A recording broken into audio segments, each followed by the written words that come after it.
Insert ominous, creepy voice here. No. Welcome to what I am now calling the annual superhero homie holiday Halloween horror Hallapalooza. That's a lot, sir. Is it too much? A little You bit. think it's too much? Just a little bit. Just call it Halloween Havoc and be done with it. Someone somewhere out there will sue me for that. Yeah, exactly. Yep. For sure. But this is going to be a very fun episode that we have planned here tonight. And this is typically something that we would regulate more for strictly Patreon content, but because it tis the season and because we are celebrating our 5th anniversary of being around, the Superhero Homies podcast is 5 years old, ladies and gentlemen. That is worthy of a round of applause, I believe. Definitely. Yeah, 5 years. Who'd have thunk that we would have made it this far? Certainly not our critics. But yet here we are, and so I wanted to do something very special here tonight, and this is going to be a mixture of some superhero stuff, but mostly we're going to be focusing on strictly the horror movie genre because it is something that is very near and dear to my heart and to my very special guest heart as well. I think that I chose the perfect candidate for this. If there's one thing that this person knows is horror. If there's another thing even that he knows even more, that would be D&D. But I do have the good homie Oz joining me here again. Oz, welcome back, my friend. Thank you. That's some high praise. I don't know how much I know about all of the horror, but like You've seen everything. I have not seen. You have seen everything multiple times, and you remember it verbatim. That's very impressive. Well, all right. So, like a little backstory. I used to work in a video store, which you know, you Yes. definitely know. And I spent the majority of my time when I was not working or going to school watching movies. And later in my adult life, I've kind of slacked off on that since life, family, all that kinds of stuff. But I still find time to watch at least a handful of movies a week, just to make sure I keep up. To be on the up and up. My movie buff cred, Yeah, and that's fair, and that makes sense. You got to be on the up and up. Oh, of course. If you let yourself falter and then you start thinking that the worst thing is when you look back at a movie you haven't seen in a long time and you're like, was that movie really good or was I just tripping? That's one of the worst. We're not going to talk about Green Lantern on here. We've all been there. But before we get too far into the festivities, because we do have a very interesting rankings list tonight, and I'm very curious to see what you have on your list. Of course. By the way, the main course for tonight is discussing both of our top 5 best horror movies and our top 5 worst horror movies. And there's a lot to choose from. Oh, yeah. But, before we get too far into that, a little bit here with the appetizer, and that is, there have been attempts in the past where filmmakers have tried to make superhero movies that have a horror spin. Like, for example, there are plenty of superhero characters that have like a horror flavor to them. People like Spawn, Blade, Ghost Rider, people of that nature. Hellboy, obviously. I mean, so there's actually a handful, and even recently we've gotten the likes of the New Mutants movie, and more recently we've gotten Doctor Strange and the Multiverse of Madness, a movie that has some horror flavors in it, and is even directed by Sam Raimi, the man who made Evil Dead. Yeah. And Spider-Man. So, it's kind of a perfect marriage there of superhero and horror. But if you were to ask me, I don't know if we've had a truly great superhero horror movie. What do you think has been the best superhero movie that's had like a horror flair to it? That's a tough one. Yeah. Like you named some definitely good ones. Like as far as like examples of these types of characters that are got the more horror feel to them. Personally,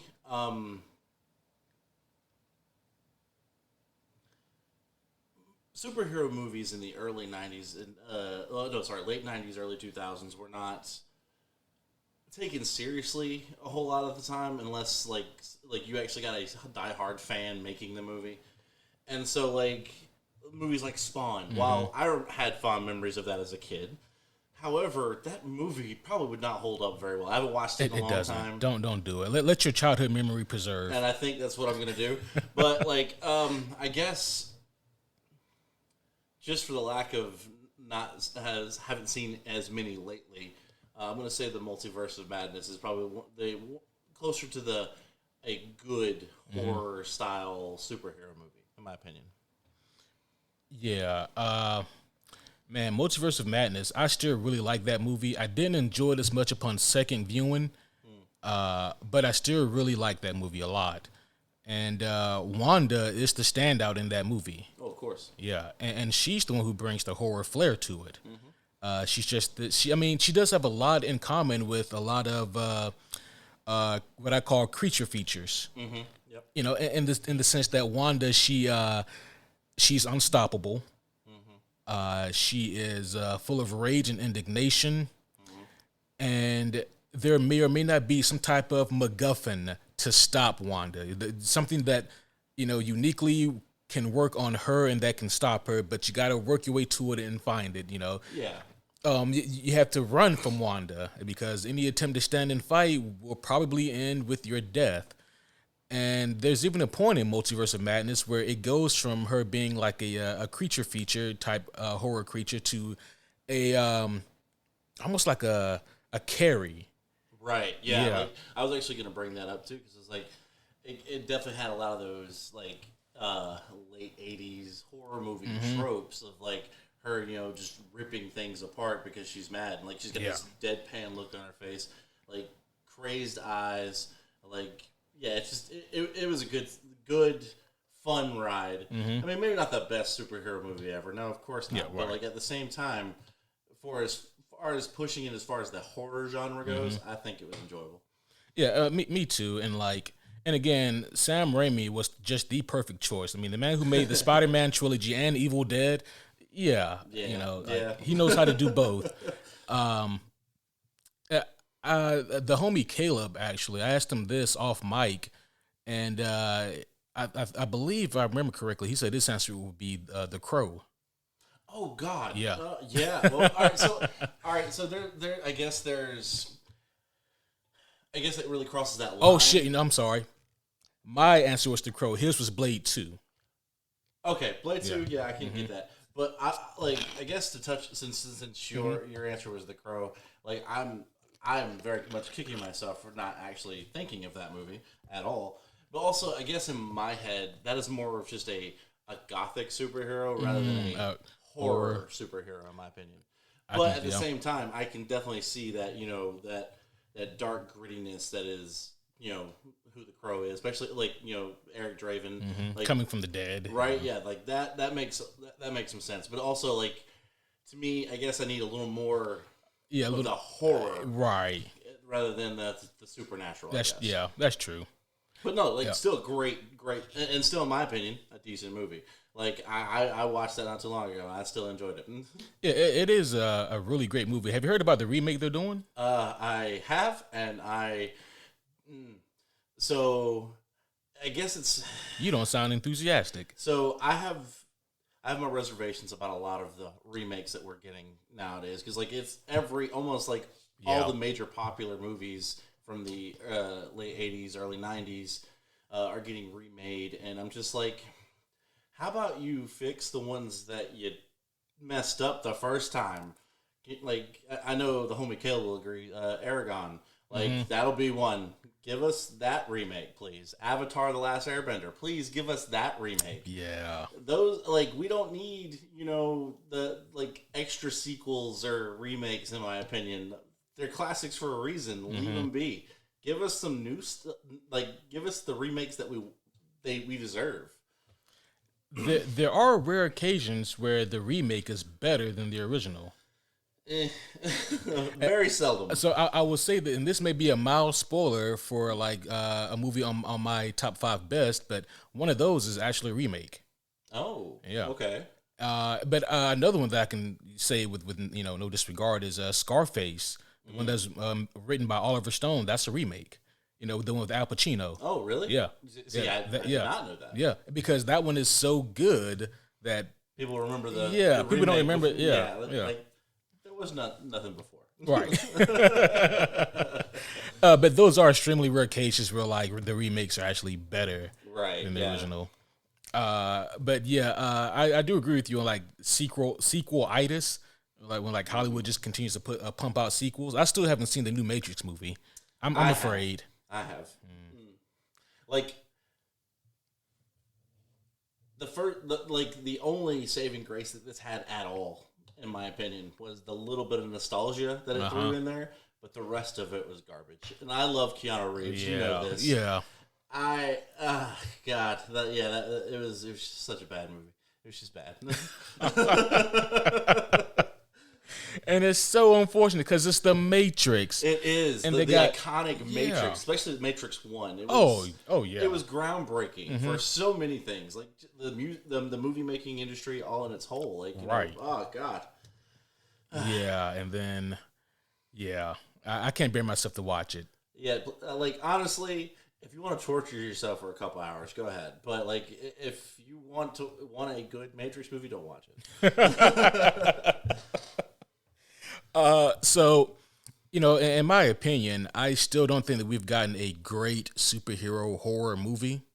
Right. Yeah. And I want to talk a little bit about that, about what you think it would take to make a truly great superhero horror movie. Like, and if you have full control, like what character or characters would you use?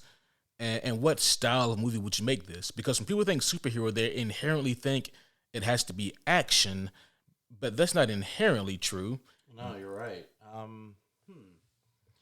Honestly, if I was going to make a straight up horror superhero movie, I would probably go with John Constantine.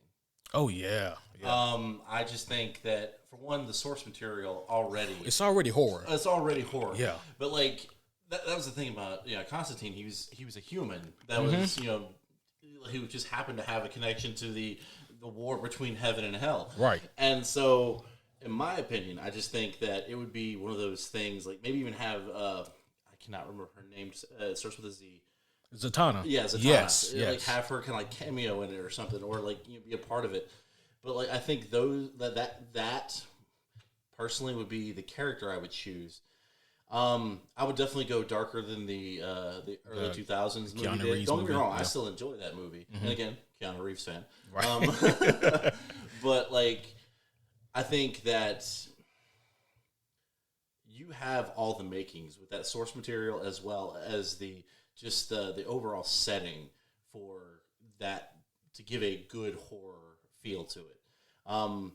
Maybe even add a little extra supernatural to it, like darken things up. Don't make like even the angels darken them up too, like because as you saw in that original movie, like angels aren't.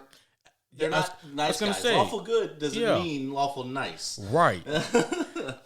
Shit, I don't, because I keep moving shit around. Oh yeah, so I have a book down here. It's called Hellblazer. It's the Constantine. It's a Constantine book. Oh, nice. His original title was called Hellblazer. That's the name of his book.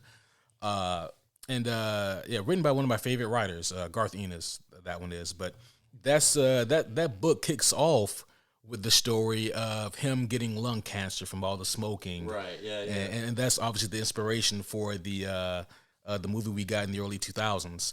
And like the trickery and fuckery that he does to get out of that. And what I really like about your idea about using Constantine is the fact that he's not inherently heroic. No, he's not. He's borderline anti-hero. Yo, yeah. Like he's 100% saving my own ass first, and hopefully everyone else gets out too. right. Yeah.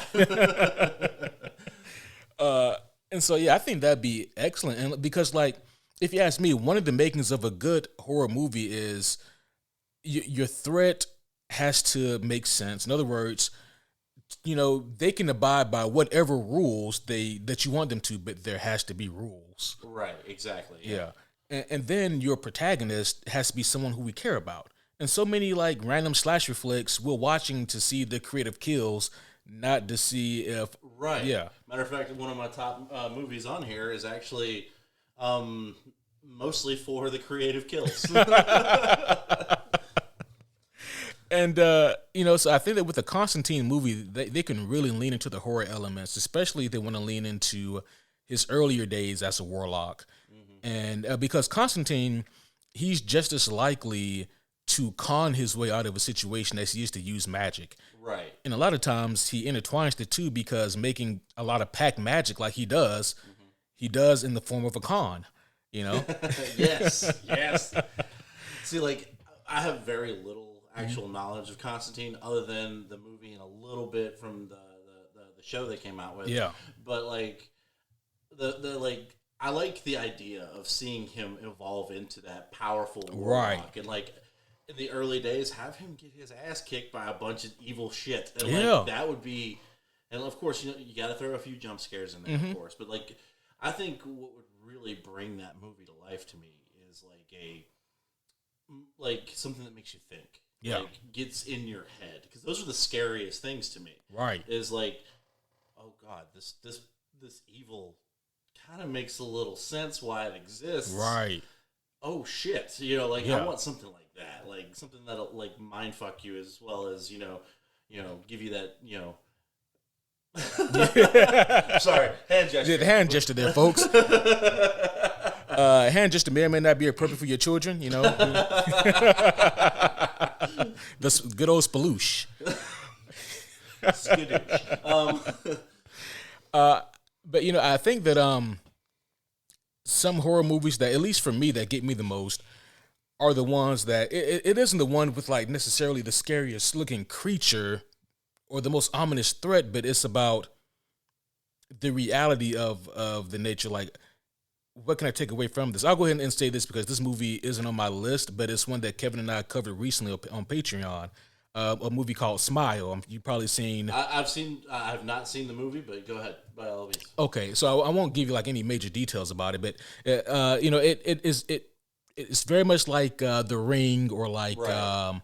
What's the other one? The Grudge. Very much like a you have 7 days or whatever.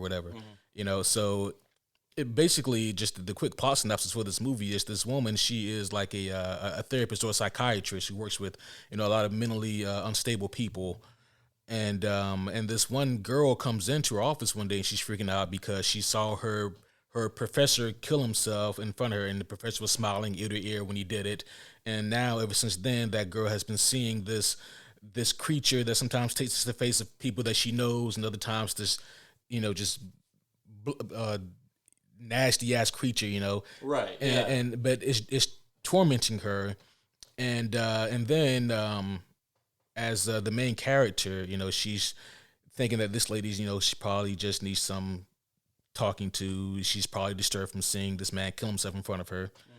But then the girl proceeds to kill herself in front of the main character, and that kind of passes off the curse. Okay, gotcha. Yeah. Oh, dang. And but like that part, I thought, it's like it was done well, but I was like, okay, this is tropey. I want to see where this goes. But the way that the movie kind of goes for me is really what made me kind of applaud it. And it was the fact that the main character had a lot of unresolved trauma herself. And that in the demon or the entity, whatever you want to call it, it really fed off of that trauma. And the main character really had to face that childhood trauma and kind of learn to let it go, and learn to resolve that within herself and kind of let that go, because that evil was feeding off of that negative energy that she had been holding on to all that time. And I was like, there's really something there in that.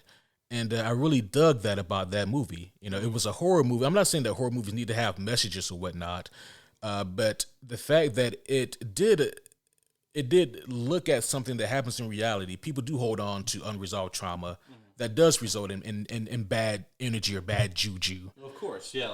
I'm a firm believer, like especially in D&D. Like I've told you this many times. Is like I don't let people touch my dice for a reason. And the reason is that transfer. It's a transfer of energy of some sort. And matter of fact, I have a little story about. listeners, so you get to know Yes. my boy Q here. I get a set of metal dice, my first set of metal dice, and I show him, and he picks up my D20. For almost a solid year, it never rolled anything above a 10. And so I am very much like, nobody touches my dice, especially my D20. And you know what? For that year, my party should thank me. I just didn't use that die. Yeah, and like, man, whenever I pass away from this mortal coil, I don't know what's on the other side, if there's anything at all. But man, I hope that I can get some cosmic answers, like what in the world constitutes fate and luck and chance and probability, and are they all rolled into one? What in the world is all that? But Pondering the universe questions. yes, pondering the universe, as I tend to do. But no, that's just a little bit about like what I like about certain horror movies. Like if they have a flair to them that can make me think. Oh no, of course. Like Yeah. the majority of the ones on my list are very all about that story that builds behind it. Yeah, like if it's gonna be a top horror movie for me, I better be psyched out mentally before I'm okay like putting it on the top 5. I Like agree. if I'm watching a movie for the just a mindless horror movie, go see some people getting slashed, hacked up. Sure, that's fine, but it's never gonna make the top. Yeah, yeah, it'd be a fun romp for what it is, but it's not gonna live in that. Right. Yeah. Exactly. Yeah. I agree. All right. Well, then, with that being said, are we ready to kind of hop into this list here? Let's do it. And I tell you what, let's start with the bottom. Ooh. Yeah, let's start with the worst of the worst I'm here. pretty sure we'll rant more with this one. You know what? Probably, and also, in all honesty, like this, surprisingly for me, the worst 5 were harder for me to put together. Honestly, the worst 5 were really easy for me because I've been building a list since I worked at a video store. Like that was the easiest one for me because I've gone on record on this show actually saying I typically like most movies. Like if I spend the time to sit down and watch it, I will like the movie at least a little bit. However, when it comes to horror, there is a special place in hell for the movies on this list. And I've been compiling this list for like 2 decades. So And you know what? And I should have known because, like, I got to tell the story before we get started here. But homies, like, I hit Oz up about doing this episode here about like the concept of what I wanted to do with him, and he was like, "All right, great." And then he hit me up like 2 minutes later and goes, "All right, I got my list together." I was like, "Motherfucker, how?" Like, like we just decided on this. How do you have a list already? And so, like, I knew that, like, I was like, I picked the right motherfucker for this episode.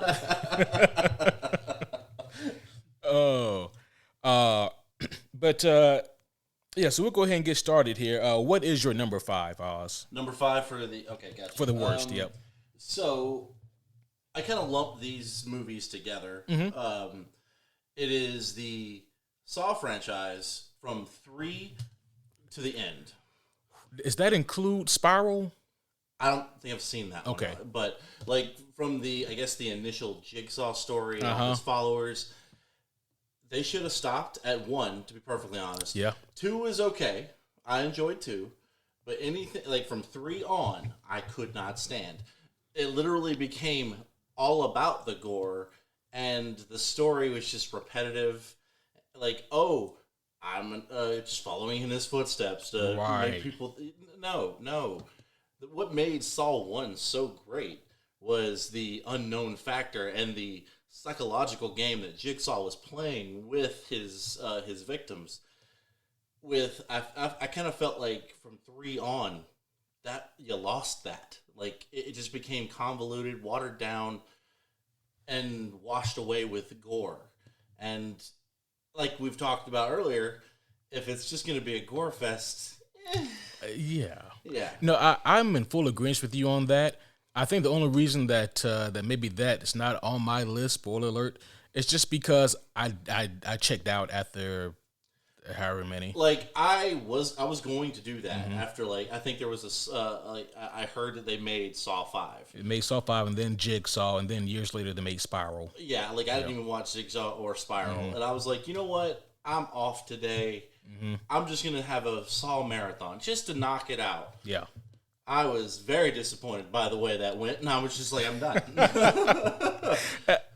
So, like for me, I think the thing about like the Saw franchises, first of all, I fully agree with you about the first one. Oh, Saw 1 was honestly a masterpiece. Like in my opinion.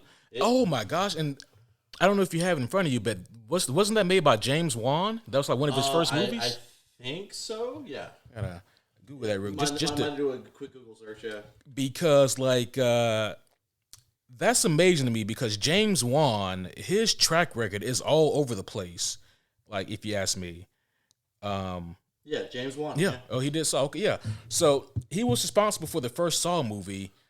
He's also responsible for the Conjuring franchise. Ooh, like, and again, like maybe this is just his track record with horror movies. I love the first one, but anything after that, maybe not. Yeah. Like it kind of becomes this weird thing. It's like, oh, well, we've seen this trick before. Can we do something else? Like it's kind of like that. Like it was very one trick pony in my opinion. However, the first Saw movie, and again, it was like I said, a masterpiece as far as horrors go. But like, if I'm not mistaken, he was in college when he wrote that movie. Maybe even directed it. I can't remember. I just remember hearing that a college student made that movie. Yeah, I was like, huh. This is good. He's got a bright future. Right, yeah. And I mean, he's one of the most successful, filmmakers that we have. I mean, so whatever that's it. He's made a lot of money for the studios for sure.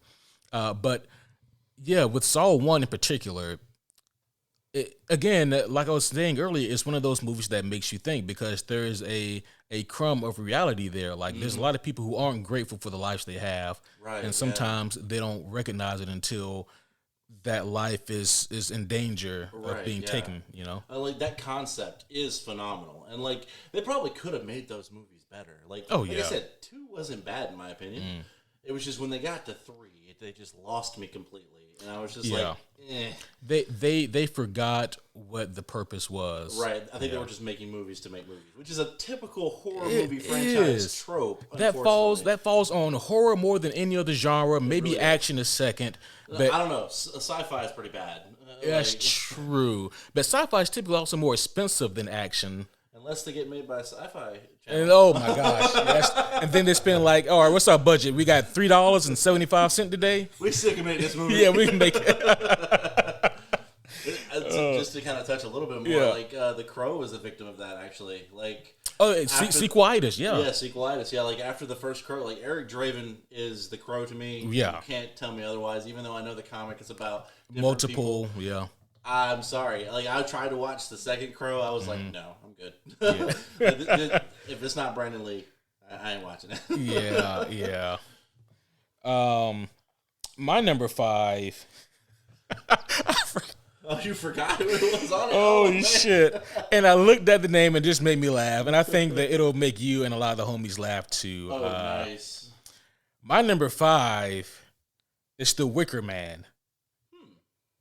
Well, to be perfectly honest, I've never actually seen it. Oh my gosh! I know a Nicolas Cage movie I've not seen. You have not seen The Wicker Man. I have not. You need to. I need to watch this, but it's on your worst list, so that doesn't make me want to watch it at all. But it's Nicolas Cage. Like, what do you? I know. Like, believe me, I watched his most recent movie, the Undeniable Talent of. The Undeniable Talent. No. Something of that nature, right. Like A Magnificent Mind. Right. Yeah, it was actually a fucking great movie. That's what I heard. I heard that was really great. I heard he had another movie called Pig that was also phenomenal that came out recently. I'll have to check that out. Yeah. And this would be an honorable mention for this episode, actually. It is a science fiction horror movie that actually came out in 2020, I believe. The Color from Space. It was based off of Lovecraft mythos, and Nicolas Cage was the main character in it, and it was I enjoyed the hell out of it. I mean, you told me about that. He was definitely Nicolas Cage in that movie. Yeah, but at the same time, the concept was enough to keep me hooked. So. Right. All right. So let me ask you this: Have you? Oh my gosh, what is the name of that movie? Because there's another movie that came out similar recently that has a similar kind of cadence to the Wicker Man. And oh yes, have you seen Midsommar? No, I have not. That's actually a really fucking trippy, interesting horror movie. I highly recommend it. Okay. It stars Florence Pugh. She's the new Black Widow. Okay. Yeah, it stars her. She's really fucking good in that movie. A really fucking introspective movie. A tad bit pretentious for me, but but it is a really good movie. The only reason I mention that is because The Wicker Man seems like if it seems like the bizarro version of that same movie. Oh, really? Yeah, Oh, yeah. Even though Wicker Man came out way before Midsommar, but like Wicker Man is essentially Nicolas Cage is a cop. Okay. And I'll never forget like the opening scene. Like he's a motorcycle cop. Pulls over this lady, and I don't remember what she was doing. She was either speeding or something. And this lady has her little girl in the back seat, and the little girl is kind of a dick. Like she keeps, like she throws like her stuffed toy out the window. Nicolas Cage gets and brings it back to her, and he goes back. He's being very polite to the lady, and the lady throws the little girl throws the teddy bear or whatever out the window again, and Nicolas Cage goes to get it, but this time a fucking semi just fucking smashes them, and and they get demolished, and so gotta love those moments. Yeah, it's like, oh damn, that did not see that coming. Right. Good job, guys. Apparently, neither did the trucker. Like motherfucker never even stopped. Dog. He just kept going, like hit and run. It's like maybe no one saw that, but I guess the whole point of that was just to denote that like it kind of fucked him up some or whatever. But so like it's some years later now, and I think his wife has gone missing or presumed dead or something like that. But he gets like a case, which by the way, he's a motorcycle cop. Not sure why the fuck he got a case. Yeah, I'm sorry, but that's a detective thing. Right, Like, yeah. you don't get cases when you're a beat cop. That's just yeah. not how it works. But he goes to like this secluded like location. They don't really specify where the fuck it is. Maybe they do. It's irrelevant. Irrelevant. But it's basically like this compound. It's like a kind of like a cult compound. Oh, okay. Yeah, and there's like a bunch of people there who are like they're living almost like, I don't want to say Amish type lives, but like like little to no electricity. Okay, living like a very minimalist styled life. And he's there on the missing persons case. He's looking for like a missing child, and so while he's there, like there's these weird kind of mysteries and conundrums that unfold. And I think at one point he finds that his wife is still alive, and this, that, and the third. And he I hate to spoil. I don't want to spoil too much of this for you. I mean, you're good, dude. You're good. Yeah, but I'm sure you've seen the infamous memes about the Wicker Man. Yeah, of course. Of course. The bees, not the bees. Because they make a point to let you know that he's allergic to bees early in the movie. But essentially, he was there was no missing case for this little girl. He was lured there by his wife because they needed to make a sacrifice to the Wicker Man in order to continue receiving years of plenty. Oh, okay. So like cultists worship to a ancient power. Yeah. To develop prosperity. Got it. Exactly. Yeah.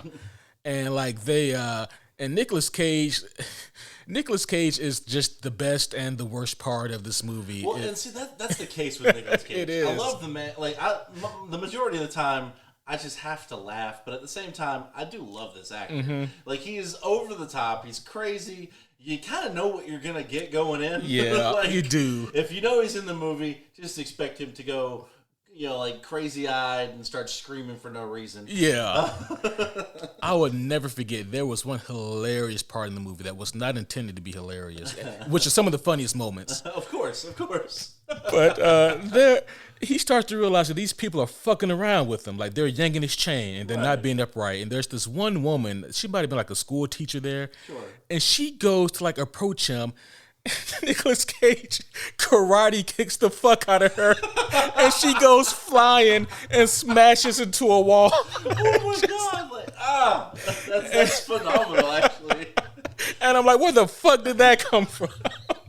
And like, she's out for like the rest of the movie. I mean, rightfully so. She Oh, got yeah. super kick for Nicolas Cage, bro. I'm like, what in the ever loving fuck? But then, like, once he does get captured at the end because it's kind of like that one gif going around where like people keep approaching the guy and he smacks them, and then someone else comes and he smacks them. Yeah, just smack. Yeah.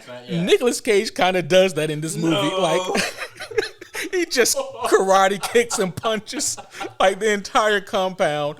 But eventually, they get a hold of him and they tie him down. And when they tie him down, they take a sledgehammer, and one at a time, they cave in his kneecaps with the sledgehammer. Yeah, and Nicolas Cage is selling like Shawn Michaels versus Hulk Hogan. Like he is just like, selling his ass off, bouncing all over the ropes and shit just for no reason. Like, goddamn, you're working tonight, ain't you? And then, of course, the infamous moment where they take the cage full of bees. And the bees, not the bees, and they put it over his head. And like, I'm watching this movie. Like, the first time I saw it, I was a kid, right? And I was actually watching it with my parents, and we were all collectively like, "What in the fuck is going on here?" That is great. Yeah. Wicker Man, like, there's the reason why it's number 5 and not higher on this list. Pretty bad. Yeah, it's pretty fucking bad. It's one of those things that's straight to bargain bin. Yeah. Like, oh. But the reason why like it's at this spot is because it was still somehow an interesting experience. And I'm like, I don't. And like some movies are like that. Yeah. Like, I actually felt that way about Nope. Mm. Like Nope. Yeah. Like, see, I really like Nope. I like the movie up until kind of the end, but like I thought like the overall concept of the movie was fucking phenomenal. Yeah. Like it like I was like, this is great. Yeah. Like there was only a few things that I just but I would categorize it like that as like, well, yes, I've seen alien movies. I've seen like crops go missing, stuff like that. Yeah, of course. But they took a nice spin to it, and it was an experience because it wasn't just a spaceship. Yeah. Spoilers, guys. Spoiler alert. Yeah. We cover that on the Patreon. You guys know that. Fair enough. But yeah, like, it was an actual alien. I was like, oh, well, shit. Yeah. Okay. Yeah. I'm cool. But the chimp was the scariest thing in that movie to me. Oh, God, yeah. That was. And that was my plot hole issue. Is like, it felt like there was really no reason There's no reason for that. So Kevin and I talked about that. Like, about the chimp. Me and my wife actually Googled it afterwards. It was like, why was this chimp in there at the beginning? Why does this keep eating flashback? And it was all based around I can't remember his name. He played Glenn. On Stephen Yeun. Yeah, Stephen Yeun. Yeah. Like it was all based around his childhood drama, and like it was supposed to explain why he was feeding it. But I was like, like it. The more you think about it, it kind of checks out, but it is a really deep cut, a really kind of a stretch. I do agree. Right, it was a stretch. Like not that I hated it, or anything, but I was like, you could have gave me a little bit more. Yeah, some because there was really no connective tissue. I agree. Yeah. What's your number 4, Oz? Number 4, The Witch.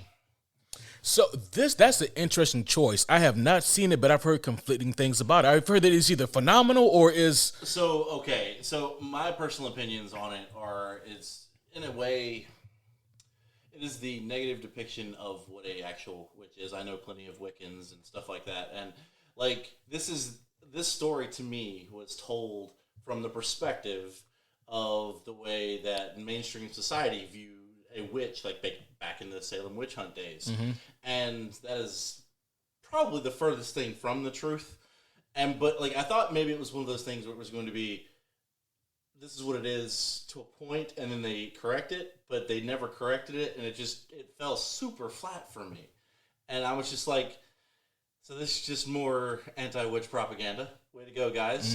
Religious, zealotry here. Yeah, thank you. And that's why I personally didn't like it. Gotcha. Okay. Interesting thing about the movie, it was made by the same company that made Midsommar.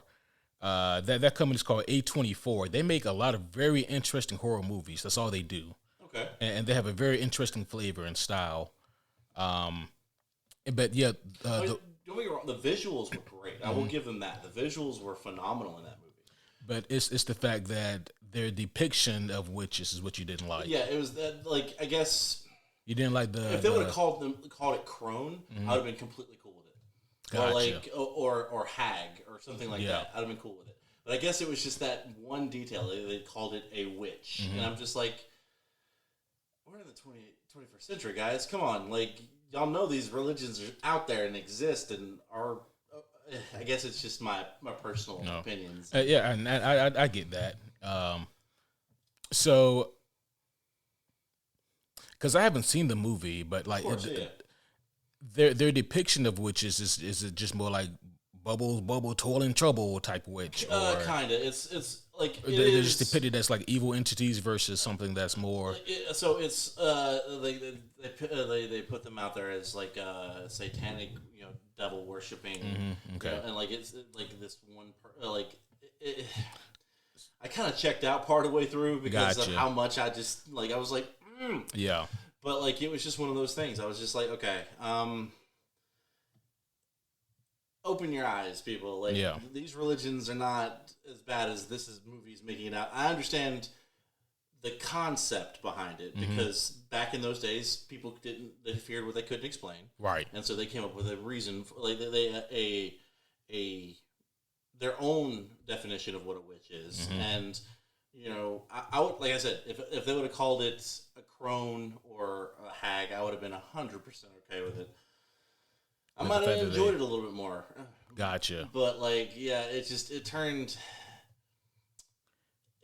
wasn't good to me, and that's I guess it's more personal feelings than it is actual critique. I can get that. When I look at like because like not to go like on a religious tangent, Of course. But when you think about like when you think about like how religion has been displayed in movies to a degree, especially in Western culture, kind of shat on all religions, whether purposely or not, indirectly or not, and it's like that is kind of a recurring theme. Right. It would be like for anyone out there who's like a Christian, like if you talk to someone who grew up in a non-Christian nation, if they just devalued your religion to the worst parts of it, like, oh, so you guys, according to your Old Testament, you believe in slavery and you believe in sacrificing goats, and your children, maybe, right? Even, yeah. Like I guess in my opinion, if you're going to use a religion, don't use stereotypes if you can. Yeah. Like obviously stereotypes are there for a reason. Stereotypes. I mean, I guess it goes the same thing with race. Like don't lean into the stereotype. Try to take an approach of confusion rather than bashing. I guess in my opinion, I just felt like this movie was kind of bashing witches. Yeah. Gotcha. Yeah, I can get that. That is very understandable. My number 4 is also a bit of a trip. Oh, okay. I don't know if you've seen this movie. I hope you have. This is actually a James Wan movie. Oh, okay. Malignant. I have not. Like, so I'm actually kind of slacking on my horror movies because my wife doesn't really like watching them all that much. So I watch them very seldomly. So I have not seen this. But please, by all means, describe away. Are you adverse to spoilers? By the way, full spoilers for everything we're talking about tonight. Oh, of course. Like, yeah. Honestly, if most of the stuff on my list, if you haven't seen them by now, then you're probably not going to watch it anyway. Because most of mine are very old. Actually, saying that's slight spoiler, but like my best list is like, if you guys haven't seen these, then yeah. Yeah, sorry guys. I think I remember seeing a trailer for *Malignant*. But I can't. I really have drawn a blank. I really wanted Kevin to watch this movie because I really wanted to do a review on it when it came out. I sat down and I watched this movie because it came out on HBO Max. I said, "Yeah, let's do this." And what a fucking experience this movie was! I would love to sit down with James Wan and just ask him, so *Malignant*, what the fuck? Dang. It's like that. It is like that. Okay. And so here's the thing. Like, in the grand scheme of things, is Malignant really the fourth worst superhero movie or horror movie ever? No. But because of somewhat recency bias and because of, of doing something that was so fucking bizarre that just didn't land, that's why I'm putting it here on the list. Okay. Fair enough. Fair enough. So I'm going to go ahead and give away the twist here to Malignant. So if you guys have not seen it yet, then go ahead and check out. Okay. And come back in 5 or 10 minutes. But the whole idea of Malignant is that there's this lady, she had like this, trying to remember exactly how the movie put it. Cause man, it is a fucking killer. Let me tell you. But essentially this lady was, she had like this, so it was her and her twin. Okay. And her twin had like this very special link. Okay. But like when they were young, the twin, I forget what his name was, but he fucking murdered and like massacred like this entire hospital facility that they were in. They were on like the edge of Frankenstein's castle on like a fucking rocky lake. It was a very bizarre aesthetic. But the twin, he was killed early on in the movie. But like the twin sister, the protagonist, she I guess it was something, again, kind of the unresolved trauma that she had a hard time getting over. But so the twin boy, he died close to the beginning of the movie. Like they were able to, I think, to get rid of him, or at the very least put him away. But some like 20 years later now, I think she's engaged, and I believe that she's expecting. I don't remember, this movie came out like a year ago. But long story short, she starts getting these visions of her twin brother, and then on top of that, paranormal shit starts happening around the house, and she gets the feeling that this fucking twin, he's still out there, and of course starts murdering people, and at one point he fucking chases her and shit, and she narrowly escapes. But he's on this fucking killing spree, and like he is just fucking shrouded in mystery. And it is not until the third act when we realize what in the fuck is going on. You see, Kevin, the twin, they were actually somewhat conjoined. And if you were to shave this woman's head, you would see that there is a face on the back of her head. And that is the twin. They thought that they successfully lobotomized the twin. They did not. And so this twin now comes alive when she's sleeping or unconscious and does a bunch of shit. But he does it like backwards. So when you see, there's like Rakshasa is this bullshit. there's legit fight scenes, like action movie style fight scenes that you see in the third act once they give you this reveal. And I meant to have some clips pulled up for you so you could see what in the fuck this looks like. So there's one on my worst list that is along the lines of nowhere near as bad as that, I think, but it is definitely up there, and I've bitched about this movie to you at least once a year since it came out. But yeah, like I get you. Like this whole why reveal it?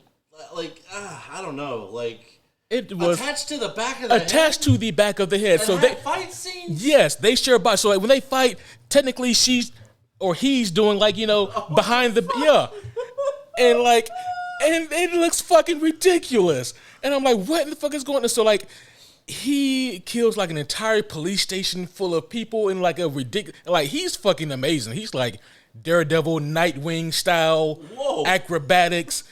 It made me laugh and infuriated at the same time. I think I would have been like, nah, dog. I can't finish this shit. Like, once that... So, I have a pet peeve about horror movies. If you're going to have a nice twist in it, make sure the placement of your twist is in the correct spot. Yes. And that is going to be a talking point on one of my movies on my worst list. Oh, boy.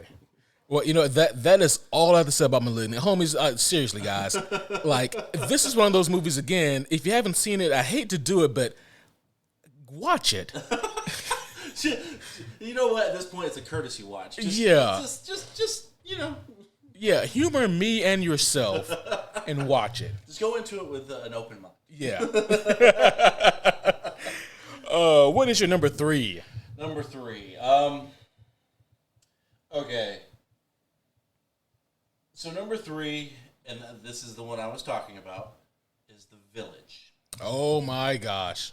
You have heard me rant about this movie multiple times off mic.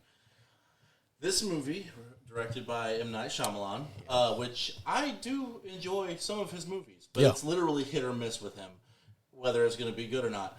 And this is one of those movies that I was just talking about where the placement of your twist can ruin your movie. He fucked that all up. I checked out halfway through the movie because of the twist. Because of the so the whole premise behind the movie is this almost pilgrim-like village, and these people are living their lives. There's a massive forest that surrounds them in their little community, and all of a sudden things start dying and being left at the borders of their village, and it's starting to freak the elders out, and definitely some of the lesser ranking people in this society. And then at one point they are, I can't remember exactly the reason why she has to leave, but I think it has something to do with that they need help in the society. And come to find out, this is in the middle of the movie, not at the end, the middle of the movie. They reveal that they are in a paid for sanctuary by these elders, so they can exclude themselves from mainstream society. Which, you know what? Cool twist. However, there's this monster that's supposed to be roaming through the forest, killing anyone who goes in there. That's how they keep the other people who are not in the know in the village. But it's made up. It's a person in a suit. It's Scooby-Doo. It's straight up Scooby-Doo. And so now this the main character, I can't remember her name, and honestly, Bryce Dallas Howard. Okay, there you go. She goes to leave the community through the forest, but then M. Night Shyamalan tries to make you feel scared of a monster that you know is fake. It's fake, yeah. I'm like, are you fucking kidding me? How is this good? Right. How, and on top of that, the main character is also blind, and so, from her perspective... And she knows. Yeah, she knows. She figures it out. Oh, my God. Yeah, the village was ass. Honestly, I had a hard time, placing... I knew which movies were going to be on my worst list. I had a hard time placing this one, honestly. Because it was almost number 5. Yeah. Or number 1. Number 1. It It was almost number 1. I've ranted about this movie since the day I saw it. Me and my wife go rounds about this movie because she liked it. Oh, I don't know wow. why. I'm just this movie was so bad because of a plot twist placement. Right. It would have been amazing if they pushed it back to the third act. Right. But they didn't. No. Yeah, there's a reason why, with Scooby-Doo, they don't unmask the villain halfway through the episode. Exactly. It's a suspension of disbelief. Yeah. Sure, I would accept the fact that it's a man in a suit. However, don't tell me it is before you go put the person in danger with the monster. Right. Because then I'm not going to give a shit. Why would I want... it's not going to hurt her. It's a human. Right. I mean, and they're... Oh, God. No, yes, the Village, sir. That was on my list. That is definitely a good one to have on your list. I cannot complain about that. So I'm not gonna take a whole lot of time with my number 3 because I think that this is unanimously agreed to be a fucking awful movie. Okay. Jason X, aka Jason Goes to Space.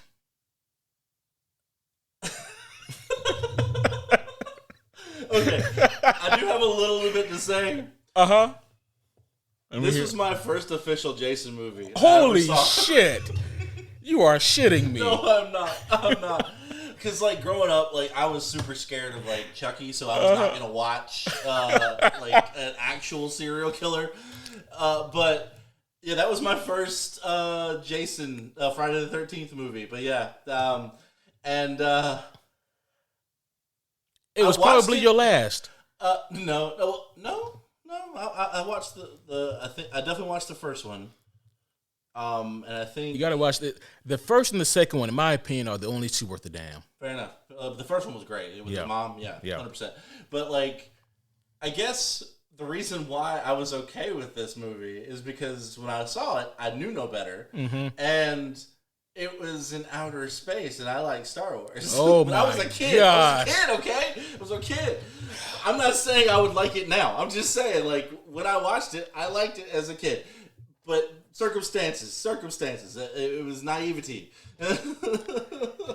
Jason X, it legitimately killed the franchise. Yeah, it did. Like, they couldn't even revive it in the recent year movie. Oh yeah, the one with I think Jared Padalecki was in that one, right? The one that came out in 2009. I think so. Yeah. Yeah. Oh man, but yeah, Jason X, they had literally done every fucking. Jason's been everywhere. Jason literally went to Manhattan. There's a movie called Jason Goes to Manhattan where he goes to Manhattan. I mean, it's no different than the Leprechaun franchise as well, though. Like, well, yeah. Leprechaun in the Hood. Leprechaun in the Hood too. Yeah. Right? He went back to the hood. He went back. Matter of fact, I think that's actually the name. Back to the hood. Yeah. Talk about like a fucking. That should definitely be on my fucking list. By the way, God damn it, that movie was full of stereotypes, and there was nothing good about. I've actually never seen any of the Leprechauns, but like, the first one is not. It's not that bad. It's not half bad, but man, when he goes to the fucking hood and then goes back to the back to the hood, I'm like, I hate this and the stereotypes and then the motherfuckers who made this movie. Holy shit. That might be worse.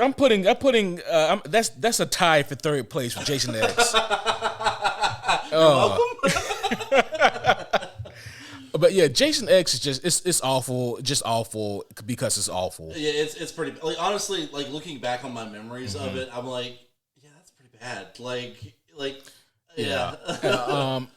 Jason, I mean, with all due respect to the Friday the 13th series, is literally B-rate Halloween.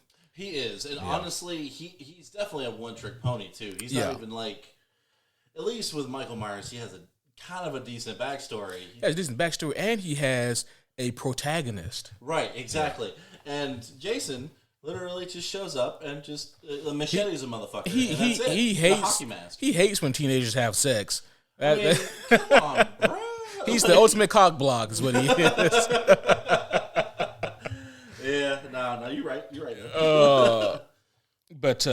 So Jason X, guys. Enough said. It's sad when Chucky has better of a backstory than Jason. Oh my god, that's very true. And also, okay, and not to spend too much time on this, but his backstory makes no fucking sense. He drowned when he was a kid.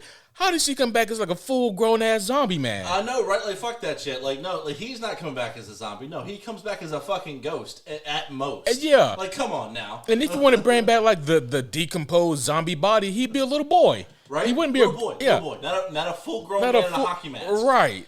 I mean, this was the 80s. This was the 80s, yeah. Well, I actually think the first one was in 79, if I'm not mistaken. It might have been 80. Okay. Yeah. Might have been. What's your number 2, Oz? My number 2. Honestly, I can interchange either one of these. But I'm going to go with The Forgotten. I have not seen this. This is a more science fiction thriller than it is actually a horror movie. It's got an actress I really love, Julianne Moore. Mm-hmm. The whole premise behind the movie is this woman's child goes missing. And when she goes to the police about it, and talks to anybody about it, no one has any memory of it. And like of the child existing. Wow. Like at all. And it's like she's like going crazy thinking like, did my child actually exist? And this is a huge science fiction no for me.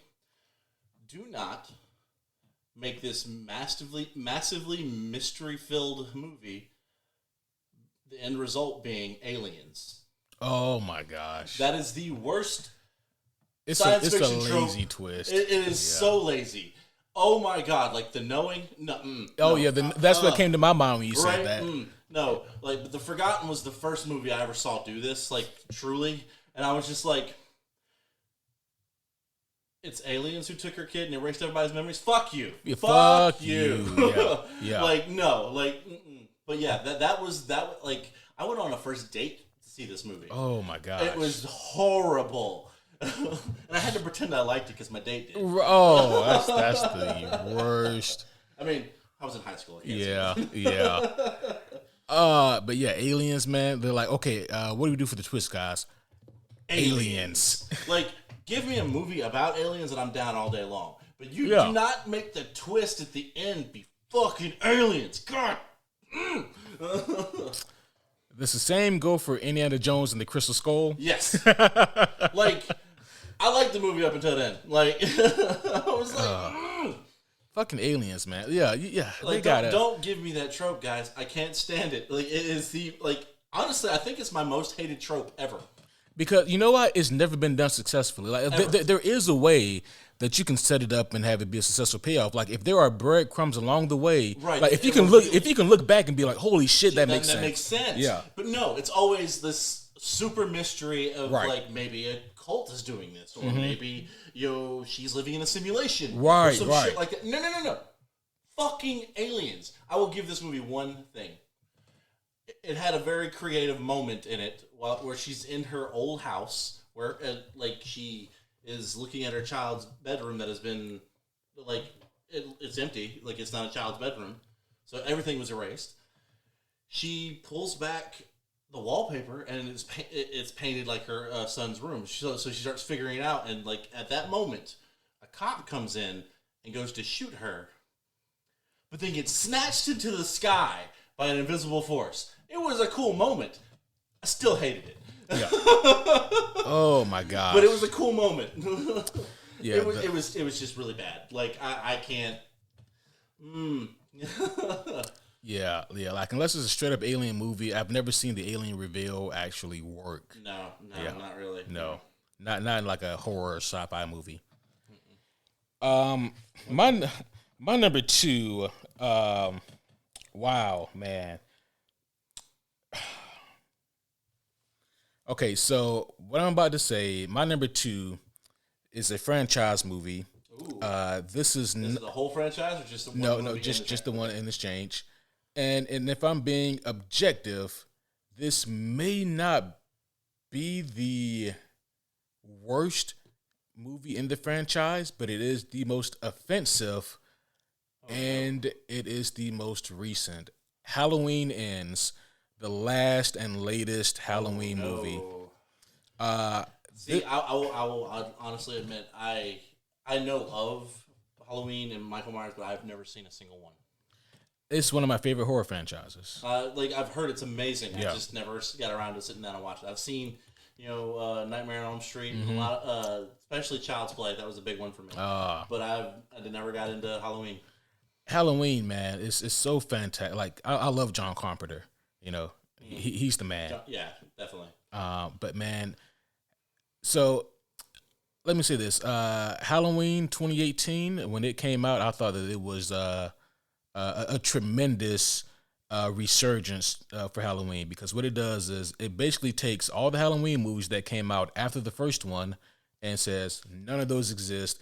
This is a direct sequel to the very first one. Okay. And it was very, very fucking good. It was one of those movies that made you proud to be a fan of a franchise. Nice. Yeah. Okay. Cool. Yeah. Then I believe just last year they came out with a direct sequel to that one called Halloween Kills. Not nearly as good as the one that came out in 2018, and matter of fact, it was pretty fucking bad. And then Halloween ends. Yeah, you guys literally and metaphorically killed the franchise with this one. This is touted as the last Halloween movie. You know, Jamie Lee Curtis said she's done. There's no more. Right? Like, And she's been like, if I keep seeing memes of if he didn't kill that bitch this time, I'm gonna die on my damn self. but the problem with this is that they don't. Michael Myers is in this movie for maybe 20 minutes. What? And they try to make somebody else the main. Spoiler alert again. They try to make somebody else the main threat. So the movie starts off. I actually love the way it starts. Okay. The first 5 minutes of it is great. It starts off with this kid. He's a teenager, maybe 18 or so, sure. And he's babysitting for this family who he's friends with. And so these parents, they step out on Halloween night, and he's babysitting this little boy. Little boy's kind of a dickhead, but you know, little boys tend to do that. They can be that way. But this guy, this 18-year-old kid who's babysitting the small child, come to find out he has presumably some issues with like enclosed spaces or dark spaces and things like that. Okay. But what ends up happening is that the kid's a dickhead, doesn't want to listen. And the kid goes and runs off, and then the 18-year-old can't find him. And what is happening is that he hears the kid screaming bloody fucking murder for help, and so he runs upstairs to where he hears like the screams coming from. There's a knife on the ground, and he's like, "What in the fuck is going on here?" So he picks up the knife and he slowly approaches this door where he's hearing the screams come from. He goes in, and it's this dark enclosed space, and then the door closes on him. And so now he can't get out. The door is now locked, and he's screaming, and he can hear the kid on the other side of the door now laughing at him. The kid tricked him, just played a prank on him. And he's like, open the door, please open this door. And so he's freaking out. Right. And he rams the door open, but when he does, the door flies open, and it hits the kid, and the kid goes off of the balcony. Oh, shit. And hits the bottom of the bottom floor. The landing, the landing as soon as the parents walk back in the door.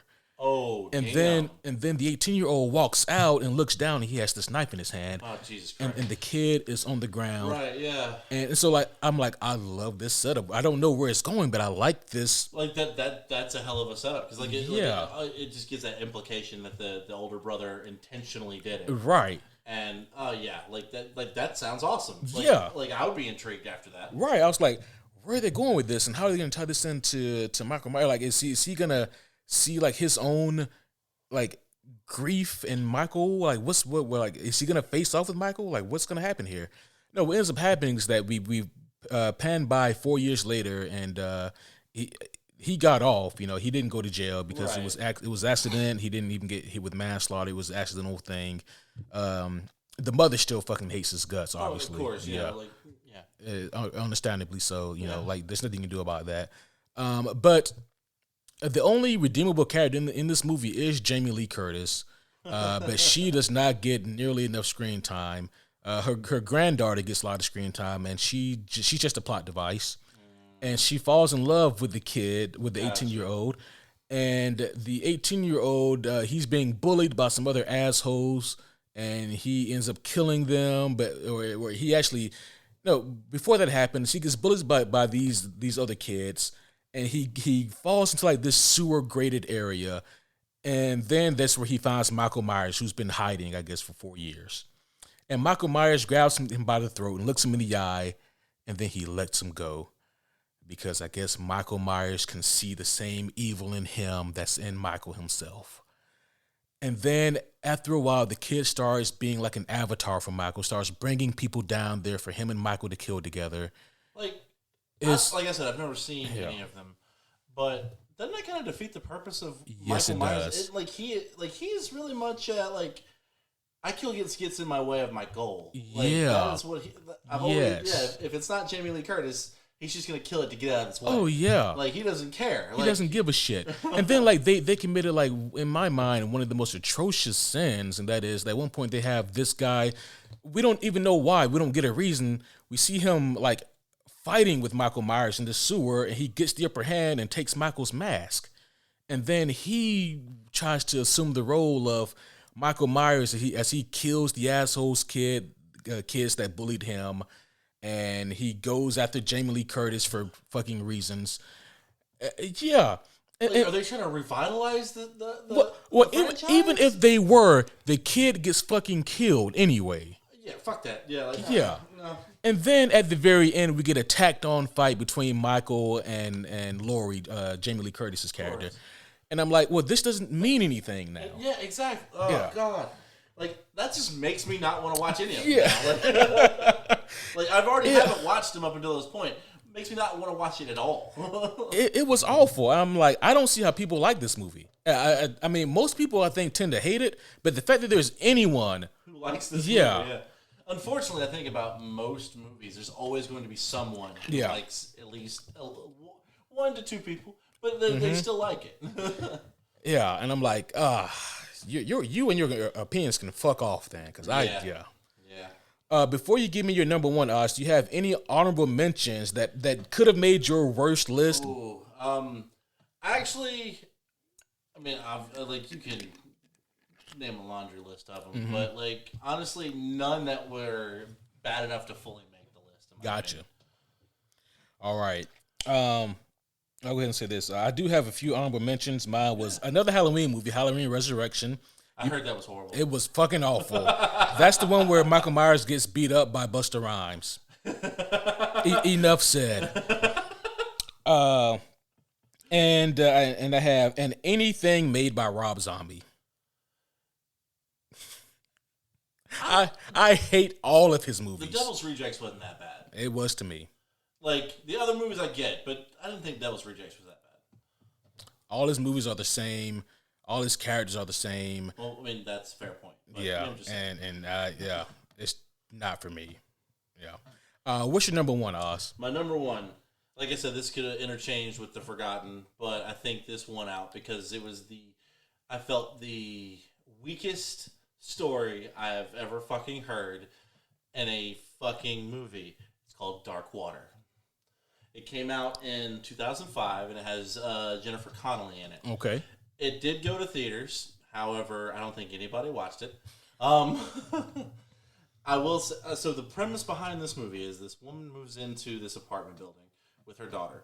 And all of a sudden, her faucets start coming on. Okay, sure. A little weird. Supernatural. God, cool. I'm down. Then eventually, at some point, like the entire floor's faucets were coming on. And that is basically the majority of the major plot hooks in that movie. Was that faucets were coming on. Come to find out, a little girl died on the roof in she drowned in the water, the septic system, and she is now haunting this building. But there literally was no substance to this story. It was evil water. Like, not even evil water, haunted water. Haunted water. High water bill is what it could have been called. That's it, high water bill. I was like, this is a thing? Like, I wasted my time watching this movie? Whew. Like I said, I like most movies I sit down and watch. Yeah, but I don't even know what possessed me to watch this movie. I really don't, because the trailer is just as bad. Like, it was Jennifer Connelly. No, not really. No? Like, okay. I mean, like, yeah, sure, she's cute, but, like, whatevs, man. Like, I'm gonna watch a slasher flick if it's got a cute chick in it. That's true, because you see some titties. Exactly. Yeah. Like, I think it was even rated, I think it was, like, PG-13. Oh, wow. So not even any chance of titties. No, exactly. Yeah. So, yeah, it was haunted water.